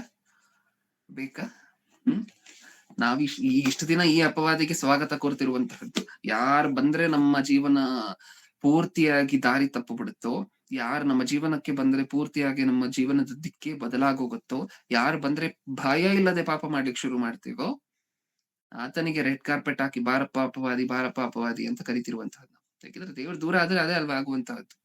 ಹತ್ರ ಇರುವಂತಹ ದೇವರನ್ನಂತೂ ಉಳಿಸ್ಕೋಬೇಕು ಅನ್ನುವಂತಹ ಭಯಭಕ್ತಿ ಇಲ್ಲ ನಮಗೆ. ಹತ್ರ ಇರುವಂತಹ ದೇವರು ದೂರ ಆದ್ರೆ ನಮ್ಮ ಜೀವನದ ಪರಿಸ್ಥಿತಿಗಳೇನು ಅನ್ನುವಂತಹ ಭಯ ಇಲ್ಲ. ಹತ್ರ ಇರುವಂತಹ ದೇವರು ದೂರ ಆದ್ರೆ ಅನ್ಯಾಯವಾಗಿ ನಮ್ಮ ಜೀವನಗಳು ಹಾಳಾಗಿ ಹೊರಟೋಗುತ್ತಲ್ವಾ ಅನ್ನುವಂತಹ ಭಯ ಇಲ್ಲ, ಹೆದರಿಕೆ ಇಲ್ಲ. ಆ ಹೆದರಿಕೆ ಇದ್ದಿದ್ರೆ ನಾವು ಪ್ರತಿದಿನ ಇದನ್ನ ಪ್ರಾರ್ಥನೆಯಲ್ಲಿ ಇಡ್ತಾ ಇದ್ವಿ. ಯಾವುದು ಈ ವರ್ಡ್ ಯೂಸ್ ಮಾಡದೆ ನಾವು ಪ್ರಾರ್ಥನೆಯನ್ನೇ ಮುಗಿಸ್ತಾ ಇರ್ಲಿಲ್ಲ. ತಂದೆ, ನೀನು ನನ್ನನ್ನು ಬಿಟ್ಟು ದೂರ ಆಗ್ಬೇಡ, ನೀನು ನನ್ನ ಕೈಯನ್ನ ಬಿಟ್ಟು ದೂರ ಹೋಗ್ಬೇಡ. ನೀನ್ ದೂರ ಹೋದ್ರೆ ತಡ್ಕೊಳ್ಲಿಕ್ಕೆ ಆಗೋದಿಲ್ಲ. ಈ ಅಪವಾದಿ ಬಂದು ನಮ್ಮ ಜೀವನವನ್ನ ಹೆಂಗೆಂಗೋ ಆಡಿಸ್ತಾನೆ. ಅದನ್ನ ತಡಿಲಿಕ್ಕೆ ಆಗೋದಿಲ್ಲ ನಮ್ಮ ಕೈಯಲ್ಲಿ. ದೇವರಿದ್ದಾಗ ಆ ಸನ್ನಿವೇಶ ಬೇರೆ ಪ್ರಿಯರೇ.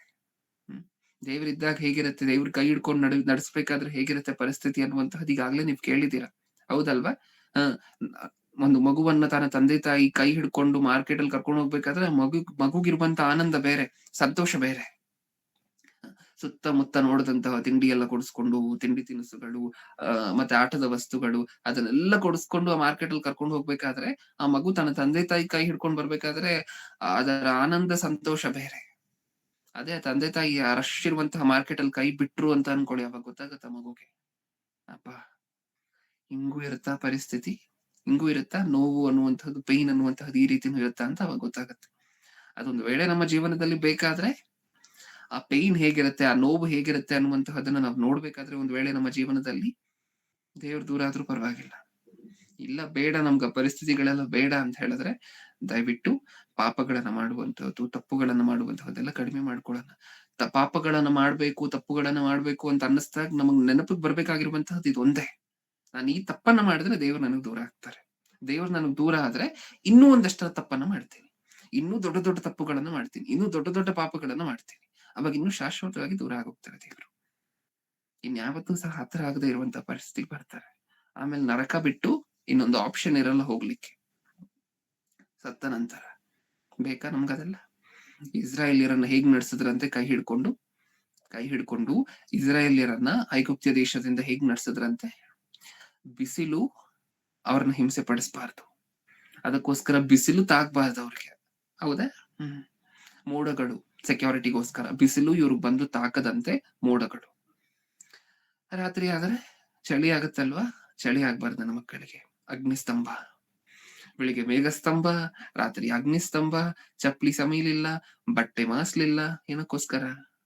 ಕೈ ಹಿಡ್ಕೊಂಡು ನಡೆಸ್ತಿದ್ರಲ್ವಾ ದೇವ್ರು. ಕೆಂಪು ಸಮುದ್ರ ಇದ್ರು ಸಹ 2 ಭಾಗ ಆಗಿ ಸೈಡ್ ಹೊಟ್ಟೋಯ್ತಂತೆ. ಅಪ್ಪ ದೇವ್ರ ಮಕ್ಳು ಬರ್ತಿದಾರೆ, ನೀನ್ ಆ ಕಡೆ ಹೋಗು, ನಾನು ಈ ಕಡೆ ಹೊರಟೋಗ್ತೀನಿ, ಅವ್ರ ಮಧ್ಯೆ ನಡ್ಕೊಂಡು ಹೊರಟೋಗ್ಲಿ ಅಂತ ಹೇಳಿ ಸಮುದ್ರನೇ ಸೈಡ್ ಹೊಟ್ಟೋಯ್ತಂತೆ ದೇವ್ರ ಕೈ ಹಿಡ್ಕೊಂಡಿರ್ಬೇಕಾದ್ರೆ. ಒಂದ್ಸಾರಿ ಬಿಟ್ರು ಕೈಯನ್ನ, ಚದರಿ ಹೊಟ್ಟೋದ್ರು ಗೊತ್ತಾ ಇಡೀ ಪ್ರಪಂಚಕ್ಕೆ. ಕೆಲವರು ಬ್ಯಾಬಿಲೋನ್ ಸೆರೆಗೆ, ಇನ್ನು ಕೆಲವರು ಇನ್ನೊಂದು ರಾಜರ ಸೆರೆಗೆ. ಬಿಟ್ಟಿ ಮತ್ತೆ ಐಗುಪ್ತ ದೇಶದಲ್ಲಿ ಬಿಟ್ಟಿ ಕೆಲಸ ಮಾಡ್ತಿದ್ರು, ಮತ್ತೆ ಬಂದು ಬಿಟ್ಟಿ ಕೆಲಸ ಮಾಡ್ಬೇಕಾಗಿರುವಂತ, ಬೇರೆ ಬೇರೆ ರಾಜ್ಯರ ಆಸ್ಥಾನಕ್ಕೆ ಹೋಗಿ ಬಿಟ್ಟಿ ಕೆಲಸ ಮಾಡ್ಬೇಕಾಗಿರುವಂತ ಪರಿಸ್ಥಿತಿ ಬಂತು ಗೊತ್ತಾ. ಏನೇನೋ ಆಗೋಯ್ತು ಗೊತ್ತಾ. ಅವತ್ತು ಶುರು ಆದಂತ ಯುದ್ಧಗಳು ಇವತ್ವರೆಗೂ ನಡೀತಿದೆ ಗೊತ್ತಾ. ಶಾಂತಿ ಸಮಾಧಾನ ಅನ್ನುವಂತಹದ್ದೇ ಇಲ್ಲ ಗೊತ್ತಾ. ಯುದ್ಧಗಳ ಮೇಲೆ ಯುದ್ಧಗಳು. ಇಸ್ರಾಯೇಲ್ಯರು ನೋಡದೇ ಇರುವಂತಹ ಯುದ್ಧನೇ ಇಲ್ಲ. ಯಾವ ಯುದ್ಧ ಆದ್ರೂ ಫಸ್ಟ್ ಇಂಪ್ಯಾಕ್ಟ್ ಆಗುವಂತಹದ್ದು ಅವ್ರ ದೇಶಕ್ಕೆ. ನಿದ್ರೆ ಮಾಡಿರುವಂತಹ ರಾತ್ರಿ ಇರೋದಿಲ್ಲ. ಆ ತರ ಇತ್ತು ಪರಿಸ್ಥಿತಿ ದೇವ್ರ ಕೈ ಬಿಟ್ಟ ನಂತರ. ಆಗ ಹೌದಾ? ಬೇಕಾ? ಯೋಚನೆ ಮಾಡಿ. ಬೇಡ ಈ ಪರಿಸ್ಥಿತಿ ಅಂತ ಹೇಳಿದ್ರೆ ಮತ್ತೆ ಹೋಗಿ ದೇವರ ಪಾದವನ್ನ ಇಟ್ಕೊಳ್ಳೋಣ. ಅವಾಗ ಏನಾದ್ರೂ ತಪ್ಪನ್ನ ಮಾಡಿದೀವಿ, ಇಲ್ಲ ನಾನು ಮಾಡಿರುವಂತಹ ತಪ್ಪು ಅಂತ ನಮಗ್ ಅನ್ಸಿದ್ರೆ, ಆ ಫಸ್ಟ್ ತಪ್ಪು ಮಾಡ್ತೀವಲ್ವಾ, ಮೊದಲನೇ ತಪ್ಪು ಮಾಡ್ತೀವಲ್ವಾ, ಅವಾಗ್ಲೇ ಹೋಗಿ ದೇವರ ಪಾದವನ್ನ ಇಟ್ಕೊಳ್ಳೋಣ. ತಂದೆ, ನನ್ನನ್ನು ಕ್ಷಮಿಸು. ಯಾಕೆಂದ್ರೆ ಆ ಮೊದಲನೇ ತಪ್ಪನ್ನ ಬಿಟ್ವಿ ಅಂತ ಅನ್ಕೊಳ್ಳಿ, ಅಪವಾದಿ ಬಂದ್ಬಿಟ್ಟಿರ್ತಾನೆ ಹತ್ರ, ನಾವು ತಪ್ಪು ಮಾಡಿದ ತಕ್ಷಣ ಬಂದಿರ್ತಾನೆ. ಆ ಮೊದಲನೇ ತಪ್ಪನ್ನ ಬಿಟ್ವಿ ಅಂತ ಅನ್ಕೊಳ್ಳಿ, ನಾವು ಕ್ಷಮಾಪಣೆ ಕೇಳದೆ ದೇವರನ್ನ ದೂರ ಮಾಡ್ಕೊಡ್ರೆ ಆ ಮೊದಲನೇ ತಪ್ಪಿಂದ, ಅದಾದ ನಂತರ ನಡೆಯುತ್ತಲ್ವಾ ಕಾನ್ಸಿಕ್ವೆನ್ಸಸ್, ಊಹೆನೂ ಸಹ ಮಾಡ್ಕೊಳ್ಲಿಕ್ಕೆ ಆಗೋದಿಲ್ಲ. ಬೇಡ ಅಲ್ವಾ? ಅದಕ್ಕೋಸ್ಕರ ಯಾವಾಗ್ಲಾದ್ರೂ ಚಿಕ್ಕ ತಪ್ಪನ್ನ ಮಾಡಿದೀವಿ ಅಂದ ತಕ್ಷಣ ಇಮಿಡಿಯೇಟ್ ಆಗಿ ಹೋಗಿ ದೇವರ ಮುಂದೆ ಕ್ಷಮಾಪಣೆ ಕೇಳ. ತಂದೆ, ಬಿಟ್ಟು ದೂರ ಆಗೋಗ್ಬೇಡ, ಈ ತಪ್ಪು ಮಾಡಿದೀನಿ ಅನ್ನುವಂತ ಕೆಲಸದಿಂದ ಕಾರಣದಿಂದ ದೂರ ಆಗೋಗ್ಬೇಡ. ನೀನ್ ದೂರ ಆದ್ರೆ ಇನ್ನೂ ಜಾಸ್ತಿ ಆಗತ್ತಿದು. ಓಕೆ, ಆ ಭಯ ಇರ್ಲಿ, ಆ ಹೆದರಿಕೆ ಇರ್ಲಿ ಪ್ರಿಯರ, ದೇವರು ನಮ್ಮನ್ನ ಬಿಟ್ಟು ದೂರ ಆಗ್ತಾರೆ ಅನ್ನುವಂತಹದ್ದು ಕಣ್ಮುಚ್ಚಿ ಪ್ರಾರ್ಥನೆ ಮಾಡಿ ಮುಗಿಸ್ಕೊಳ್ಳೋಣ. ಪ್ರೀತಿಯುಳ್ಳ ಪರಲೋಕದಲ್ಲಿರುವ ನಮ್ಮ ತಂದೆ, ಹೌದು ಅಪ್ಪ, ನೀವು ಸತ್ಯವೇದದಲ್ಲಿ ಸಾಕಷ್ಟು ಸರಿ ಬರ್ಸಿದ್ದೀರಾ. ಭಕ್ತರು ಎಷ್ಟು ಭಯ ಪಡ್ತಿದ್ರು. ಒಂದ್ ವೇಳೆ ನೀವು ದೂರ ಆಗೋದ್ರೆ ತಮ್ಮ ಪರಿಸ್ಥಿತಿಗಳು ಏನು ಅಂತ ಹೇಳಿ ಅದನ್ನ ಮುಂಚಿತವಾಗಿನೇ ಎಸ್ಟಿಮೇಟ್ ಮಾಡಿ ಅವರು ಮತ್ತೆ ಮತ್ತೆ ಮತ್ತೆ ನಿಮ್ಮನ್ನ ಬೇಳಾಡ್ತಿದ್ದಂತಹದ್ದು. ತಂದೆ, ನನ್ನನ್ನು ಬಿಟ್ಟು ದೂರ ಆಗ್ಬೇಡ, ನನ್ನನ್ನು ಬಿಟ್ಟು ಮರೆಯಾಗ್ಬೇಡ, ನನ್ನ ಕೈಯನ್ನ ಬಿಡ್ಬೇಡ, ನನ್ನನ್ನು ತೊರಿಬೇಡ, ನನ್ನನ್ನು ತಳ್ಬೇಡ ಅಂತ ಎಷ್ಟು ಸರಿ ಬೇಡ್ಕೊಂಡಿದ್ದಾರೆ ತಂದೆ. ನಮ್ಮ ಜೀವನಗಳಲ್ಲಿ ಈ ಭಯದಲ್ಲಿ ಅರ್ಧ ಭಾಗವೂ ಸಹ ನಮ್ಮ ಜೀವನದಲ್ಲಿ ನಾವ್ ಯಾವತ್ತೂ ಸಹ ತೋರಿಸಿಲ್ಲ. ಇನ್ ಮುಂದೆ ನಿಮ್ಮನ್ನ ನಾವ್ ಯಾವತ್ತೂ ಕಳ್ಕೊಳ್ಳೋದಿಲ್ಲ ಅನ್ನುವಂತ ಭರವಸೆ ಕೊಡ್ತಾ ತಂದೆ. ನಿಮ್ಮನ್ನ ನಾವ್ ಯಾವತ್ತೂ ದೂರ ಮಾಡ್ಕೊಳ್ಳೋದಿಲ್ಲ ಅಪ್ಪ. ಆ ಮನಸ್ಥಿತಿಯನ್ನ ಸದೃಢವಾಗಿರುವಂತಹ ಮನಸ್ಸನ್ನು ನಮ್ಮ ಕೊಟ್ಟು ನಡೆಸಿ. ಕೇಳಿರುವಂತಹ ಪ್ರತಿಯೊಬ್ಬೊಬ್ಬರನ್ನು ಆತ್ಮಕ್ಕೆ ಸಂಬಂಧಪಟ್ಟ ಆಶೀರ್ವಾದಗಳಿಂದ ಆಶೀರ್ವದಿಸಿ ತಂದೆ. ಹಾಗೆ ಕೇಳ್ತಿರುವಂತಹ ಪ್ರತಿ ಸಂದೇಶವನ್ನ ನಮ್ಮ ಜೀವನಗಳಲ್ಲೆಲ್ಲ ನಾವು ಅಳವಡಿಸ್ಕೊಳ್ಳಿಕ್ಕೆ ಬೇಕಾಗಿರುವಂತಹ ಜ್ಞಾನ ವಿವೇಕಗಳನ್ನ ನಮಗೆ ದಯಪಾಲಿಸಿ. ಪ್ರತಿಯೊಬ್ಬ ದೈವ ಸೇವಕರನ್ನು ನೆನಪಿಸ್ಕೊಳ್ಳಿ ಅಪ್ಪ. ಅವರ ಕುಟುಂಬದ ಅವಶ್ಯಕತೆಗಳು, ಅವರ ಆರೋಗ್ಯ ಪರಿಸ್ಥಿತಿಗಳನ್ನ ನೆನಪಿಸ್ಕೊಳ್ಳಿ. ನಮ್ಮೆಲ್ಲರನ್ನು ಮುಂದೆ ನಡೆಸ್ತಿರುವಂತಹ ರಾಮೋಣನವರು, ಅವರ ಕುಟುಂಬದವರನ್ನ ನೆನಪಿಸ್ಕೊಳ್ಳಿ. ಹಾಗೆ ನಮಗೆಷ್ಟು ಜ್ಞಾನ ತಿಳಿಸ್ಕೊಟ್ಟಿರುವಂತಹ ನಮ್ಮ ಆತ್ಮಕ್ಕೆ ಸಂಬಂಧಪಟ್ಟ ತಂದೆ ಆಗಿರುವಂತಹ ಜಯಶಾಲಿ ಅವರನ್ನ ನೆನಪಿಸ್ಕೊಳ್ಳಿ ತಂದೆ. ಈ ವೃದ್ಧಾಪ್ಯದಲ್ಲಿ ಅವ್ರಿಗೊಳ್ಳೆ ಆರೋಗ್ಯ ಬಲವನ್ನ, ಶಾಂತಿ ಸಮಾಧಾನವನ್ನು ಕೊಟ್ಟು ನಡೆಸಿ.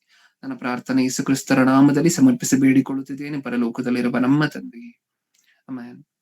ನಮ್ಮ ತಂದೆಯಾದ ದೇವರ ಪ್ರೀತಿ, ನಮ್ಮ ರಕ್ಷಕರು, ವಿಮೋಚಕರು, ಸ್ವತಃ ದೇವರು ಆಗಿರುವಂತಹ ಯೇಸು ಕ್ರಿಸ್ತರ ಕೃಪೆಯು, ಪರಿಶುದ್ಧಾತ್ಮ ದೇವರ ಅನ್ಯೋನ್ಯ ಸಹವಾಸ ಇಂದು ಎಂದು ಸದಾ ಕಾಲವೂ ನಮ್ಮೆಲ್ಲರೊಂದಿಗೂ ಇರಲಿ. ಆಮೆನ್. ವಂದನೆಗಳು. ವಂದನೆಗಳು ಅಣ್ಣ.